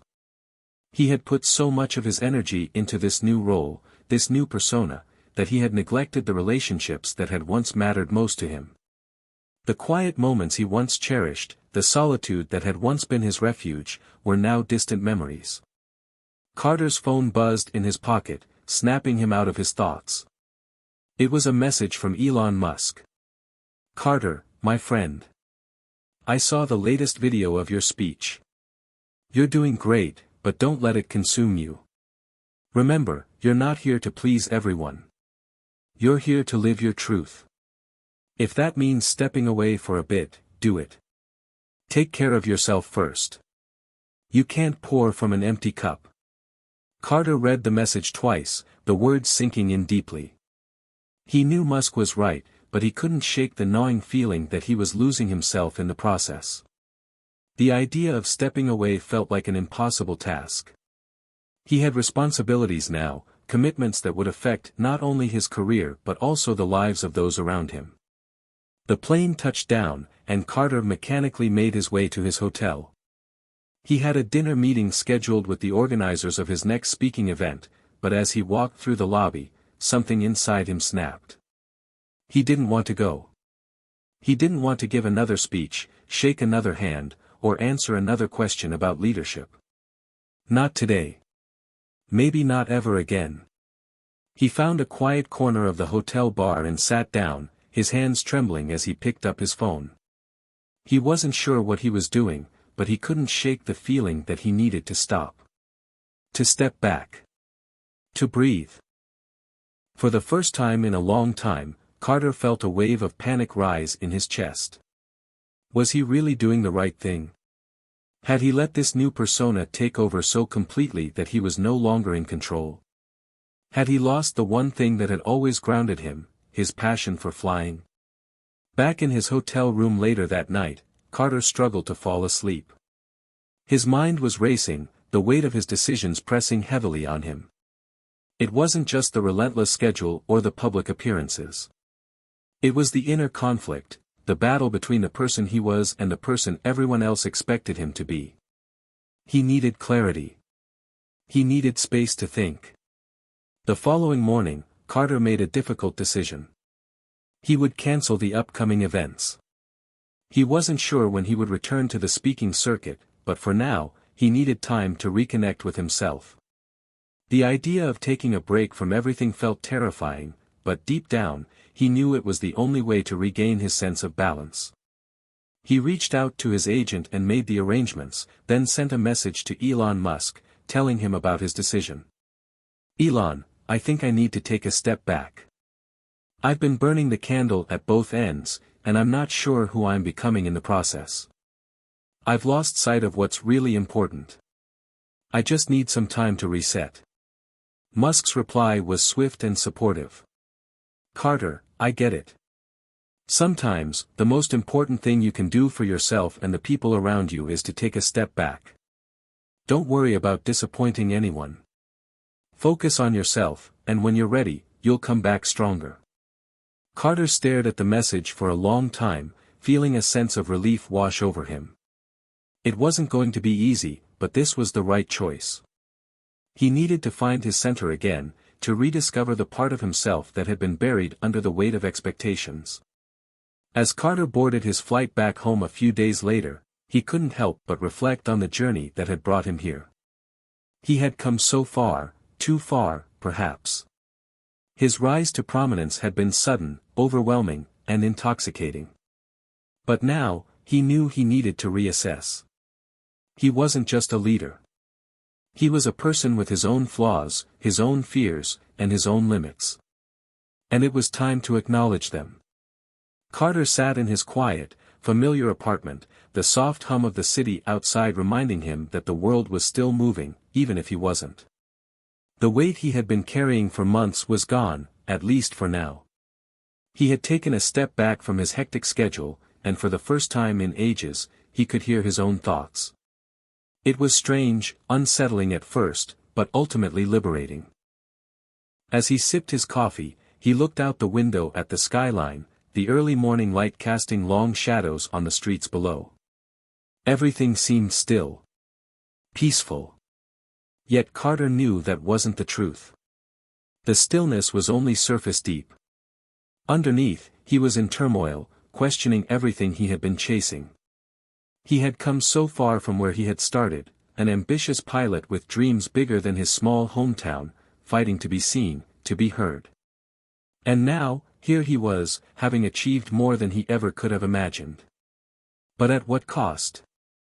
He had left behind so much of himself in the pursuit of something that now seemed hollow. The accolades, the attention, the demands, they all felt distant and insignificant. He had been so focused on meeting the world's expectations that he had lost sight of his own. And now, as the silence enveloped him, he was left to face the person he had become, and more importantly, the person he had forgotten. A week passed in this state of reflection, Carter slowly beginning to rebuild his routine, if not entirely his life. He went to the gym more regularly, finding peace in the rhythmic sound of his footsteps on the treadmill, and his body's gradual return to its previous strength. He cooked meals for himself, something he hadn't done in ages. Small, quiet pleasures that helped him reconnect with the man he had been before all the fame and the pressure. But it wasn't enough. He knew that. One afternoon, as he was reading a book in his favorite chair by the window, his phone buzzed. It was an unfamiliar number, and instinctively, Carter felt a flutter of anxiety. It was an email, too, a message from Elon Musk. "Carter, I know you've been taking some time to reflect, and I respect that. But I'd love to talk. I think you might be at a turning point, and I don't want you to miss it. Let me know when you're free." Carter paused, staring at the message for a long moment. Elon had been more than just a mentor to him. He had been a source of guidance, a voice of reason when Carter felt like he was spiraling. And now, even from afar, he seemed to understand what Carter needed before he could fully articulate it himself. He quickly typed a reply. "I'm free tomorrow afternoon. Let's talk." The next day, Carter found himself at a coffee shop, waiting for Elon to arrive. It wasn't an urgent meeting, not in the traditional sense, but Carter knew there was more to this conversation than just catching up. He had spent the past week reflecting on everything that had happened, the highs, the lows, the successes, and the mistakes. And yet, there was something missing. He had an inkling that this conversation might provide the missing piece of the puzzle. Elon walked in, tall and confident as always, his familiar smile lighting up the room. Despite all that had happened in the past months, there was something comforting about seeing him again. Carter stood and greeted him with a handshake. "I hope I'm not interrupting anything," Elon said with a chuckle. "No, it's fine," Carter replied, gesturing to the empty chairs. "I've been taking some time off, just trying to clear my head." Elon sat down across from him, the ever-present curiosity in his eyes. "I figured you might be at that point. And that's why I wanted to talk to you. You've been through so much, Carter. But I think you're on the edge of something big." Carter raised an eyebrow. "What do you mean?" "I mean that I've watched you grow and evolve. You've embraced vulnerability, you've faced the pressure head-on. But what I see now is a man who's searching for something deeper. A purpose that goes beyond the speeches and the fame. You're not just a symbol or a role model. You're a leader who still has a lot to give, but you need to find your why again." Carter leaned back in his chair, his mind racing. He hadn't fully realized it until Elon put it into words, but it was true. The speeches, the attention, the demands, they had all been a distraction from something far more important, his true purpose. He had spent so much time trying to live up to other people's expectations that he had forgotten why he started in the first place. I thought I was doing it for them, Carter said quietly, his gaze drifting toward the window. For the people who looked up to me. For my team. But maybe I was doing it for myself, too. To prove something. Elon nodded. It's easy to get lost in that. But you're not here to prove anything. You're here to do something meaningful. Something that will leave a lasting legacy. But you can't do that if you're disconnected from who you really are. Carter felt a stirring in his chest. He knew Elon was right. All this time, he had been chasing the wrong kind of validation, the external kind. What he needed was to reconnect with his passion for flying, for leadership, for guiding others. It wasn't about the fame or the recognition. It was about making a difference, true impact. Okay, Carter said, a sense of clarity washing over him. I think I understand what you're saying. I've been so focused on the surface stuff, the what, of my life, that I've forgotten the why. Exactly, Elon said, his voice warm with encouragement. You've been through the storm. Now it's time to rebuild, but this time, do it for you. Find your own purpose again, and let everything else follow from there. Carter left the coffee shop feeling lighter than he had in weeks. Elon's words had ignited a spark within him, a realization that had been slowly bubbling to the surface. He didn't need to have all the answers right away, but he knew that the first step was simple, rediscovering his love for the journey itself, for the flight, for the freedom. He was done chasing approval, done seeking external validation. It was time to return to the reason he had started all this, to inspire and lead from the heart, to be authentic not just in front of an audience but to himself as well. Carter woke up early the next morning, the sunlight streaming through his apartment windows, casting a warm golden hue over the room. There was something different about today. Maybe it was the clarity he had found during his conversation with Elon, or maybe it was just the weight of the decisions he had made settling in. Either way, Carter felt like he was finally ready to move forward. He got out of bed and, for the first time in weeks, didn't immediately reach for his phone. No emails, no social media updates, no urgent messages to check.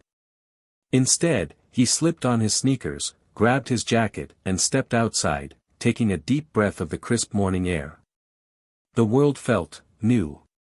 Unfolding in front of him, full of possibilities.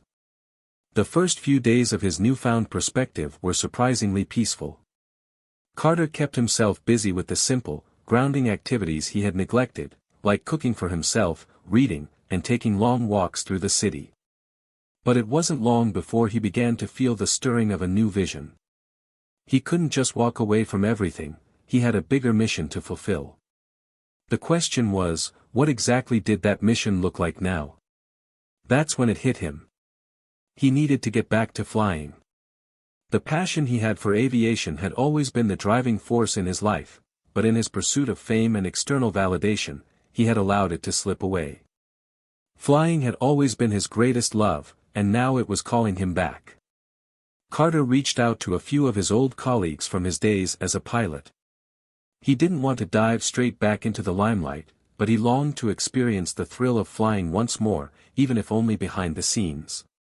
He wanted to reconnect with that pure, raw feeling of control and freedom, away from the pressures and expectations.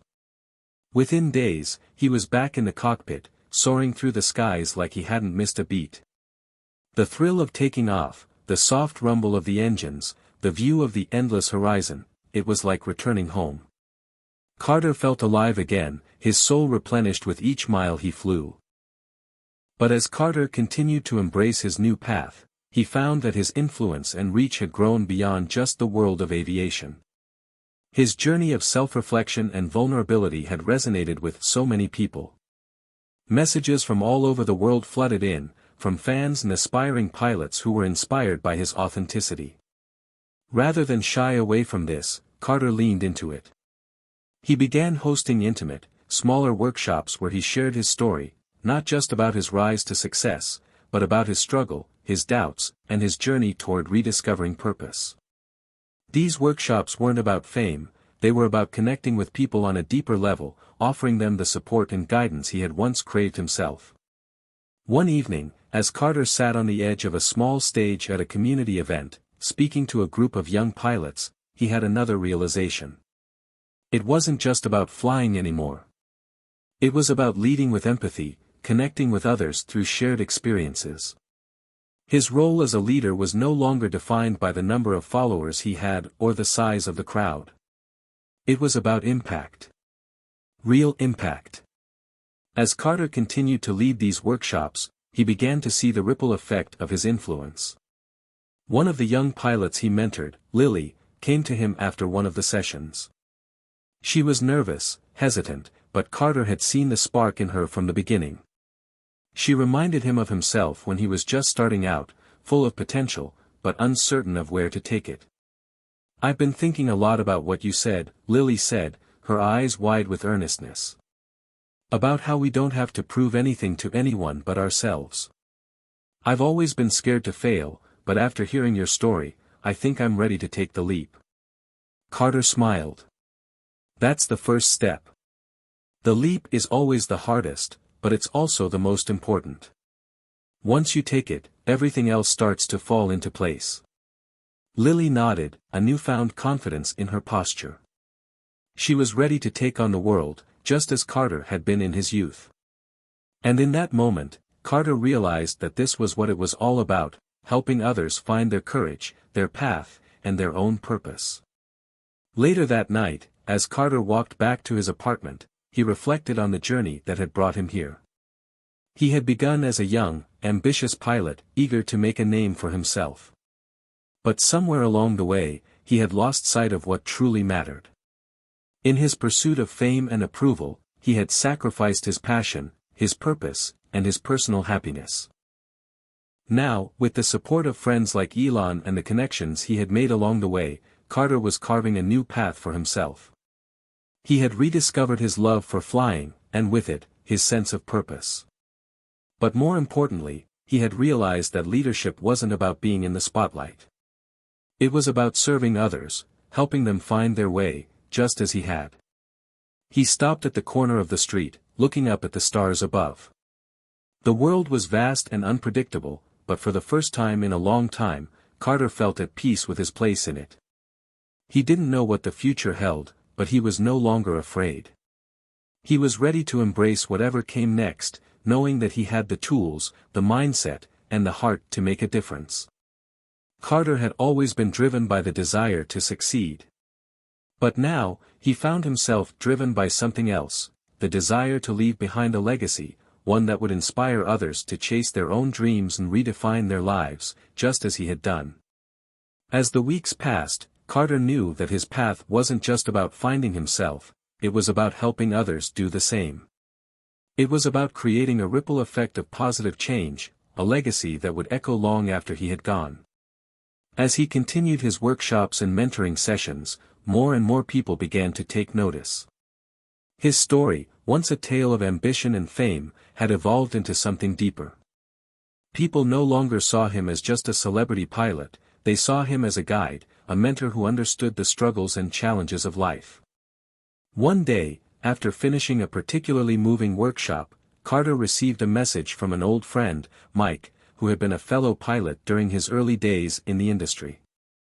"Carter, I've been following your journey, and I'm proud of the man you've become. I know you've been working on something bigger, and I think it's time we talk about it. Let's meet up soon." Carter felt a rush of excitement mixed with curiosity. He hadn't heard from Mike in a long time, and he was eager to know what was on his friend's mind. It wasn't long before they met at a local cafe, the kind of place where old friends could sit for hours without a care in the world. Mike, as always, was straightforward, his rugged demeanor betraying a kindness that only those close to him truly understood. "I've been thinking a lot about your workshops," Mike began, taking a sip of his coffee. "The way you've been guiding people. You're onto something, Carter. I think you could create something bigger, a foundation, maybe. Something that not only helps young pilots but people in all walks of life. You've got a gift, man. And I think it's time to start thinking about how to use it for the long haul." Carter leaned back, processing Mike's words. The idea of creating a foundation had crossed his mind before, but he had never truly entertained it. The thought of it now, though, felt right. He had the resources, the influence, and the passion to make a real impact. "I've been focusing on the small picture for a while now, helping individuals. But I think you're right," Carter said thoughtfully. "If I really want to leave a legacy, I need to think bigger. I need to build something that can stand the test of time." Mike nodded, his eyes lighting up. "Exactly. You've got the credibility, the experience, and, most importantly, the heart. People look up to you because you're real. Now it's time to take that authenticity and use it to do something lasting." The conversation sparked something in Carter. He spent the next several days researching how to start a foundation. He knew that it wasn't going to be easy, but he had the right support and guidance now. He reached out to a few trusted colleagues and friends, including Elon, who had always been a steady source of wisdom. "I think you're onto something," Elon said when Carter explained the idea. "A foundation focused on mentorship, not just for aspiring pilots but for anyone looking to take their life to the next level. People need more than just motivation, they need direction. And you can provide that." Carter couldn't help but feel inspired by the support of those around him. He wasn't alone in this. There were people who believed in him and his vision, and that gave him the confidence to push forward. He decided to call the foundation Wings of Tomorrow. It was a name that resonated with him, a reminder of the freedom and potential that flight symbolized. It wasn't just about aviation, it was about giving people the wings to soar in their own lives, to break free from the limitations they placed on themselves. The launch of the foundation was a major turning point in Carter's life. He was no longer the man struggling to find his own purpose, he was the man leading others toward theirs. As Wings of Tomorrow began to take shape, Carter poured his energy into the project, recruiting a team of passionate individuals who shared his vision.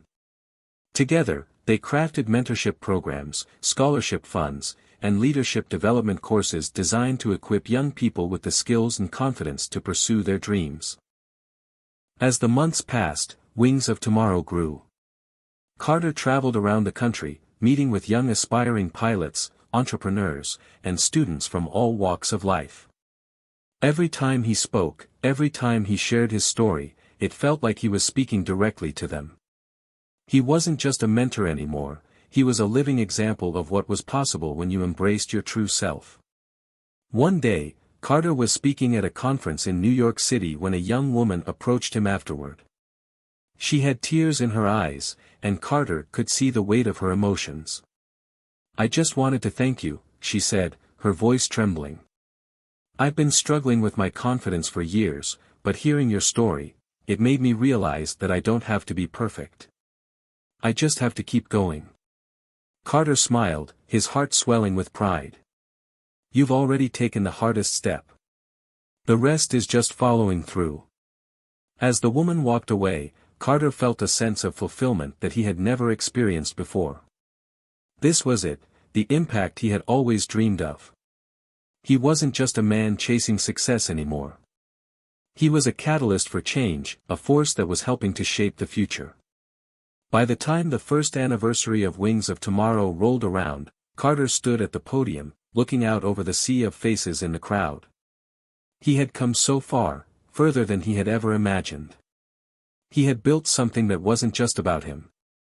It was about every single person whose life had been touched by the foundation. As the crowd erupted in applause, Carter couldn't help but feel a sense of peace. He had found his legacy. And it wasn't defined by the accolades or the fame. It was defined by the lives he had helped to change. He was no longer just a man trying to prove himself. He was a man who had embraced his purpose, and in doing so, had helped others find theirs. The success of Wings of Tomorrow had been overwhelming. Carter was on a high. He had built something bigger than himself, something that could shape the future for so many people. But as with any new venture, the brighter the light, the darker the shadows. It didn't take long for Carter to realize that running a foundation came with its own set of challenges. There were moments of frustration and doubt, when the idealistic vision he had in his mind collided with the harsh realities of the world. Despite the incredible impact of his work, there were constant struggles behind the scenes that threatened to pull him down. The first issue came in the form of funding. Even though Carter had invested a significant portion of his personal wealth into the foundation, the demand for resources was growing faster than expected. There were always more applications than there were scholarships, more young people seeking guidance than there were mentors available. The pressure to maintain the foundation's momentum became heavier with each passing month. One evening, as Carter sat in his office late into the night, reviewing the numbers, he felt a familiar weight in his chest. It wasn't the excitement of progress anymore, it was the anxiety of not knowing if he could sustain it. He had poured everything he had into Wings of Tomorrow, but the fear of failing, of letting down those who were counting on him, kept him up at night. Maybe this is too much, he whispered to himself, staring at the spreadsheets before him. Maybe I'm in over my head. A week later, a more personal blow struck. Carter had been in a difficult conversation with his closest mentor, Elon, about the future of the foundation. Elon had been one of the first people to support Carter's mission, offering advice and resources, but now, he seemed distant, his usually encouraging words lacking the usual warmth. "You've got to be careful, Carter," Elon said, his tone more serious than usual. "I know you want to help everyone, but you can't do it all. You're spreading yourself too thin. Maybe it's time to reevaluate." The word stung. Carter had always admired Elon's ability to make difficult decisions, but hearing this from someone he trusted felt like a betrayal, even if he knew deep down that Elon was right. He couldn't deny the growing strain on his health, his personal relationships, and his sanity. The foundation was thriving, but at what cost? "Maybe you're right," Carter admitted, his voice low. "I just don't know how to stop. I don't know how to let go." Elon's eyes softened, his voice gentle. "It's not about letting go, Carter. It's about understanding your limits. You don't have to carry the weight of the world on your own." But Carter wasn't ready to accept that yet. He had always been the one to take control, to make things happen. He wasn't about to let go of what he had built, no matter the cost. As the pressure mounted, Carter began to spiral. His sleep suffered, his focus wavered, and the cracks in his personal life became more apparent. His relationship with his family, once so close, began to feel strained. His mother, who had always been his pillar of support, was the first to notice. "Carter, you're not yourself," she said one evening, after a quiet dinner at his apartment. "I can see it. You're exhausted. You've been working non-stop. You're losing yourself in this." Carter looked at his mother, his face drawn with exhaustion. "I can't stop, Mom. This is bigger than me. People need me. I can't let them down." "I know you want to help people, but you also need to take care of yourself," she replied softly. "If you keep pushing yourself like this, you won't be able to help anyone." Her words echoed in his mind as he lay in bed that night, unable to sleep. He had always been driven by a sense of responsibility, but now, it felt like that responsibility was crushing him. He had become consumed by the foundation, losing sight of the things that had once mattered most to him. As the weeks passed, Carter continued to struggle with the pressure. He began to retreat into himself, feeling isolated from the very people he had worked so hard to help. He'd put on a brave face in front of the media, in front of the people at Wings of Tomorrow, but behind closed doors, it was a different story. The weight of expectation was suffocating. It was during a routine meeting with his team that Carter had his breaking point. The meeting had been going well at first, with everyone discussing the next steps for the foundation, but as the conversation progressed, the tension in the room grew palpable. There were disagreements over funding allocation, conflicting priorities, and voices raised in frustration. Carter felt himself unraveling. He wasn't used to being criticized, especially not by the people he had brought into his vision. His temper flared, and for the first time in months, he snapped at one of his team members, something he never thought he'd do. "I don't need to hear this," he shouted, his voice shaking. "If you think this is easy, you're wrong. I've been doing this by myself, and I'm the one who has to make the tough decisions. So, stop questioning me." The room fell silent. Everyone stared at him, wide-eyed, unsure of how to respond. Carter felt the weight of his outburst immediately, the guilt flooding in. He wasn't that person anymore. He had worked so hard to change, to become someone who led with empathy, with patience. And now, here he was, falling back into the same old patterns. He stood up abruptly, the chair scraping against the floor, and excused himself from the meeting. He couldn't stay there. Not like this. Not when he was so far from the man he had worked so hard to become. As Carter walked out into the cold night air, he realized something important: he couldn't keep pretending that everything was okay. The truth was, he was struggling. His ambition, his drive to make a difference, had led him to neglect the one thing that mattered most, his own well-being. In that moment, Carter made a decision. He wasn't going to give up on Wings of Tomorrow, but he was going to take a step back. He needed time to heal, to rediscover the balance between his work and his personal life. He had to remember why he started this journey in the first place, to help others find their purpose, while also making sure he didn't lose his own along the way. The days after the meeting were a blur. Carter found himself spending more time in solitude, reflecting on his outburst and the overwhelming pressure he had been under. It felt like he had reached a breaking point, and for the first time in a long while, he allowed himself to truly feel it. The walls he had built around himself started to crumble, and what emerged was a man in need of healing. For days, Carter stayed at his apartment, avoiding phone calls and meetings. He wasn't running away, but he had to step back, away from the constant hustle, away from the noise of expectations. The foundation wasn't going anywhere, but he had to rebuild himself before he could rebuild anything else. He needed time to heal, to reconnect with his true self. It was on the fourth day of his isolation that Carter's mother called him. He had avoided answering her calls for the past few days, knowing she would worry. But this time, he picked up. "Carter, I know you're struggling," she said, her voice gentle but firm. "But you can't do this alone. You need to talk to someone. You need to ask for help." The words were a wake-up call. Carter had always been independent, priding himself on his ability to manage everything on his own. But in this moment, he realized that his pride had become his greatest enemy. He had been carrying too much for too long, and it was time to put the burden down, if only for a moment. "I'm not sure where to begin, Mom," he admitted. "I've lost sight of what I'm doing. I thought I could fix everything, but I feel like I'm losing control." Her voice softened. "You don't have to fix everything, sweetheart. Sometimes, the most important thing you can do is admit when you need help. Let others carry some of the weight." The next few days were dedicated to slowing down.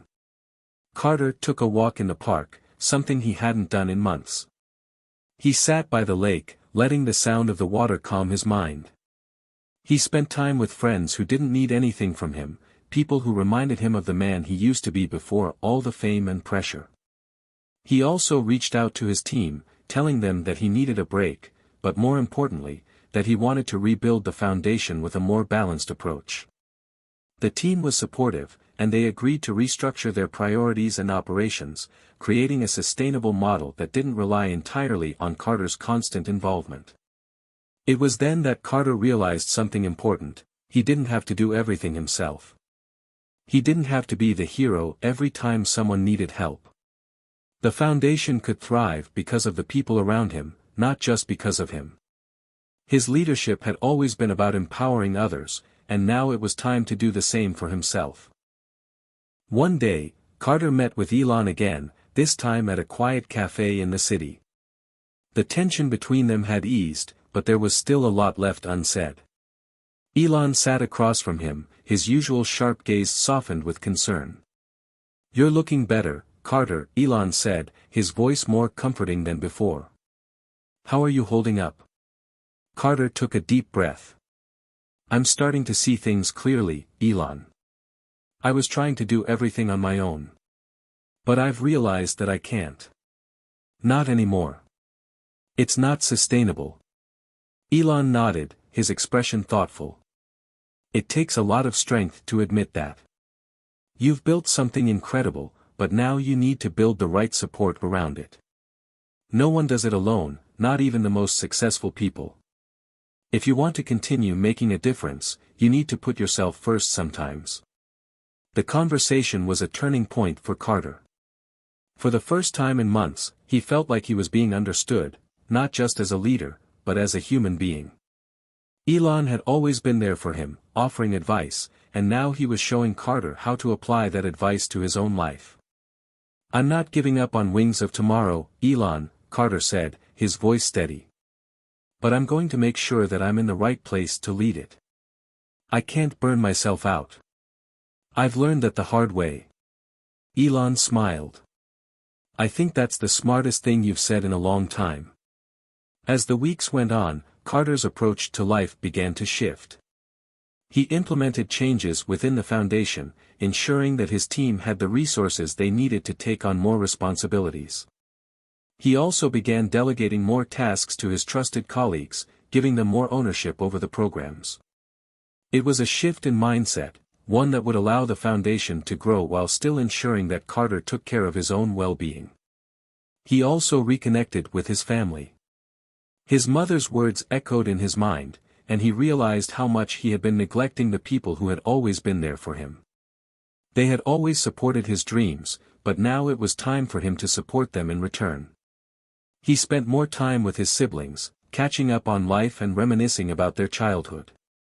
He realized how much he had missed these moments, the simple joys of being with family, without the weight of expectations hanging over him. Carter also began to explore new avenues for self-care. He started meditating, something he had never tried before. The peace he found in the stillness of his mind was unlike anything he had ever experienced. He took up yoga, finding solace in the slow, intentional movements that grounded him. It wasn't just about fitness, it was about reconnecting with his body and his emotions in a way he had long neglected. And finally, Carter returned to flying, not for work, but for the love of it. He took a small plane out on weekends, flying solo over the landscapes that once filled him with wonder. It was in the skies that he felt free, unburdened by the demands of the world. It reminded him of why he had started flying in the first place, the pure joy of the journey, not the destination. After weeks of reflection and self-care, Carter felt like a new person. The weight that had once held him down, suffocating him in a sea of responsibilities, was lifting. There was still a long road ahead, there always would be, but for the first time in a long while, Carter felt ready to move forward, not just for others, but for himself. The changes he had made in his life didn't just impact his personal well-being, they began to transform his leadership within Wings of Tomorrow. Carter knew now that his true strength came from empowering others, not from trying to do everything himself. With that in mind, he began to make strategic decisions that allowed him to step back without abandoning the vision he had worked so hard to create. He reorganized the structure of the foundation, bringing in a new team of leaders who shared his passion but had complementary skills that would allow them to carry the weight without him. He worked closely with his senior managers to set clear goals and expectations, but he also trusted them to execute those plans. The key was to create an environment where the foundation could grow even without his constant involvement. And the results were immediate. Within just a few months, Wings of Tomorrow was operating more smoothly than ever before.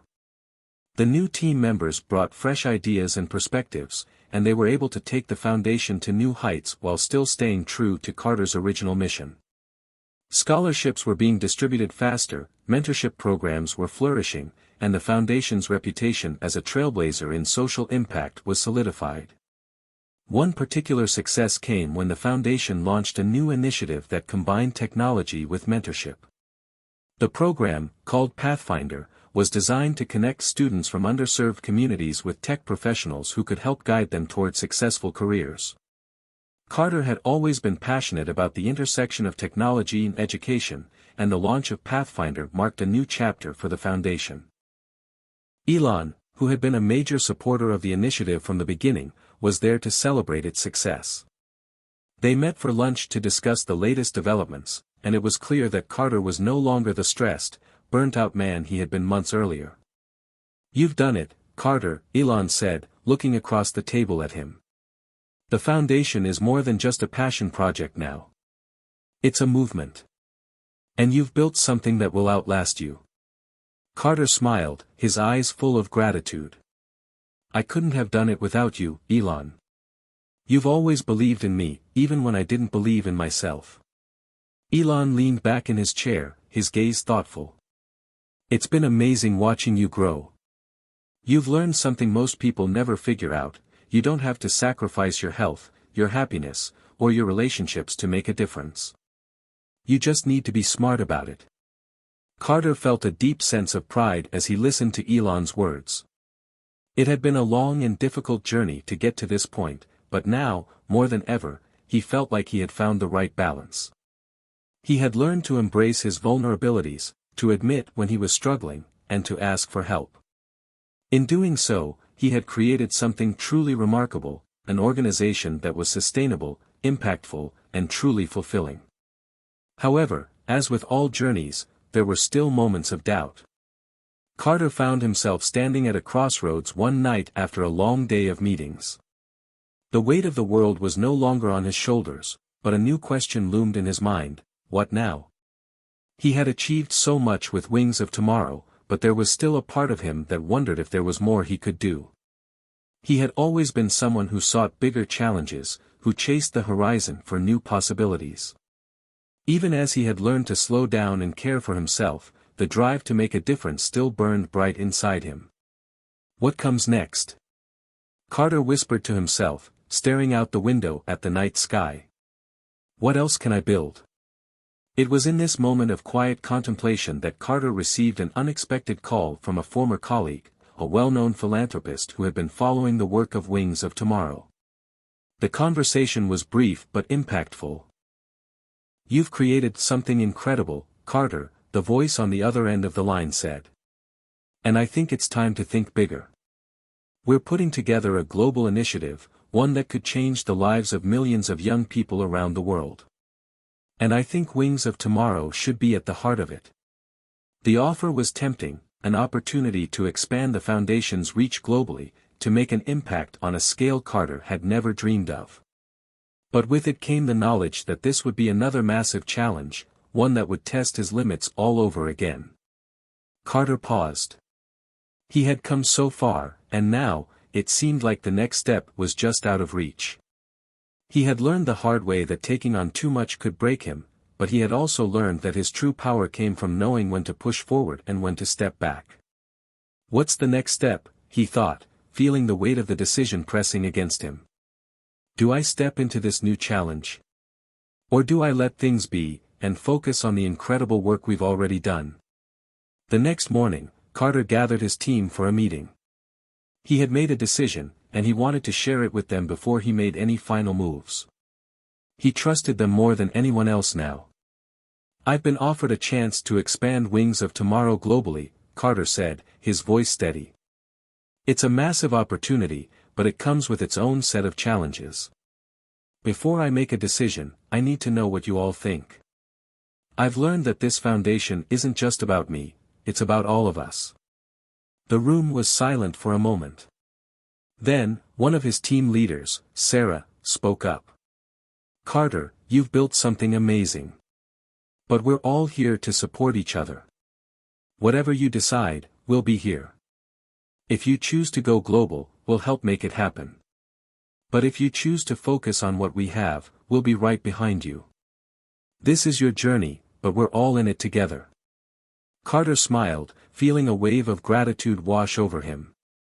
For the first time in a long while, he knew that whatever path he chose, he wouldn't be walking it alone. The decision was made, and Carter felt a sense of peace. After much reflection and weighing the possibilities, he had chosen to expand Wings of Tomorrow on a global scale. But this time, he wasn't rushing into it blindly. He had learned the hard way that haste and overburdening himself were not the answers. Instead, he approached this new challenge with purpose and strategy, and most importantly, with the support of his team. The announcement was made during a live-streamed press event, and as Carter sat on stage with Elon, his heart was full. He was no longer the man who had burnt out in the pursuit of a dream.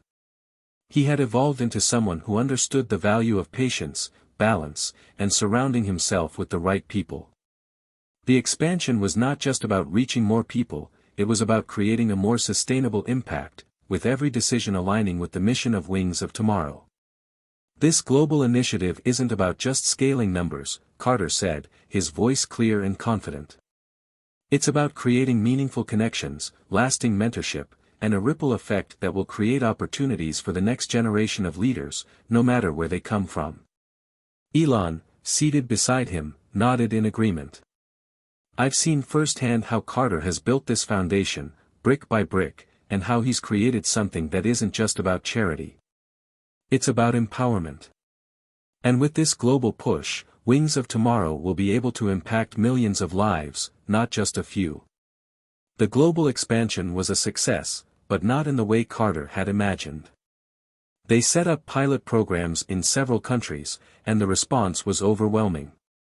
Young people in remote corners of the world, from rural villages in Africa to small towns in South America, began to connect with mentors, receive scholarships, and gain access to resources that would change their lives forever. But Carter didn't stop there. He ensured that Wings of Tomorrow remained grounded in its core values. It wasn't just about numbers, it was about creating quality, personalized experiences for each young person involved in the program. The foundation used technology to foster long-term relationships between mentors and ments, creating a web of support that went beyond the initial connection. And while Wings of Tomorrow grew, Carter maintained a balance that allowed him to remain involved without sacrificing his health or happiness. The lessons he had learned through the struggles, the burnouts, and the moments of doubt had equipped him to lead in a more mindful way. He took regular breaks, delegated tasks efficiently, and kept his priorities clear. Years later, as Carter looked back at the legacy he had built, he felt a deep sense of fulfillment. He wasn't just the founder of a successful foundation, he was the architect of a movement that had changed the way people thought about philanthropy. The emphasis was on long-term impact, on creating pathways for young people to succeed on their own terms, and most importantly, on teaching others how to lead with purpose. Wings of Tomorrow had become a model for other organizations around the world. It was no longer just a foundation, it had become a philosophy that encouraged everyone to look beyond immediate gratification and focus on sustainable, meaningful change. The program had reached millions, but the impact it had on the individuals involved was immeasurable.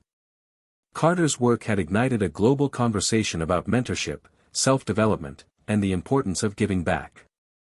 But even as the foundation flourished, Carter never lost sight of what mattered most, his relationships with the people he loved and his own well-being.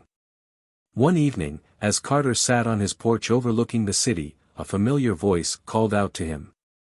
It was his mother, walking up the steps with a smile on her face. She had always been a constant source of love and wisdom in his life, and now, more than ever, he appreciated her presence. "How's the world treating you, my son?" she asked, sitting down next to him. Carter smiled, a sense of contentment washing over him. "It's been a wild ride, Mom. But I think I finally understand what it means to live with purpose." His mother's eyes twinkled with pride. "You've always had purpose, Carter. It's just that you had to learn how to balance it all. And you've done that beautifully." They sat in silence for a while, the only sound being the distant hum of the city. Carter thought about everything he had been through, the struggles, the failures, the breakthroughs, and he realized that every single step had led him to this moment of clarity. As the years passed, Carter continued to lead with the same sense of intention that had gotten him through his darkest moments. He mentored others in the same way he had once been mentored, passing on the lessons he had learned. Wings of Tomorrow became an incubator for young minds, fostering creativity, innovation, and a sense of responsibility in future generations. And as the foundation expanded to even more regions around the world, Carter remained steadfast in his mission to give young people the tools they needed to lead, create, and inspire change. He never stopped asking himself, what's next? But now, it wasn't about the next big thing or another challenge to conquer. It was about the impact he was making every single day, the lives he was touching, the students who were thriving, and the stories that would be passed down for generations to come. He had built something lasting, something that would outlive him. But more importantly, Carter had built the foundation of his own life, brick by brick. And that foundation was grounded in love, balance, and a commitment to leading with purpose. Hit subscribe and leave a comment with where you're watching from. This story might just spark a new beginning. What's one thing that always pushes you forward, even when things get tough?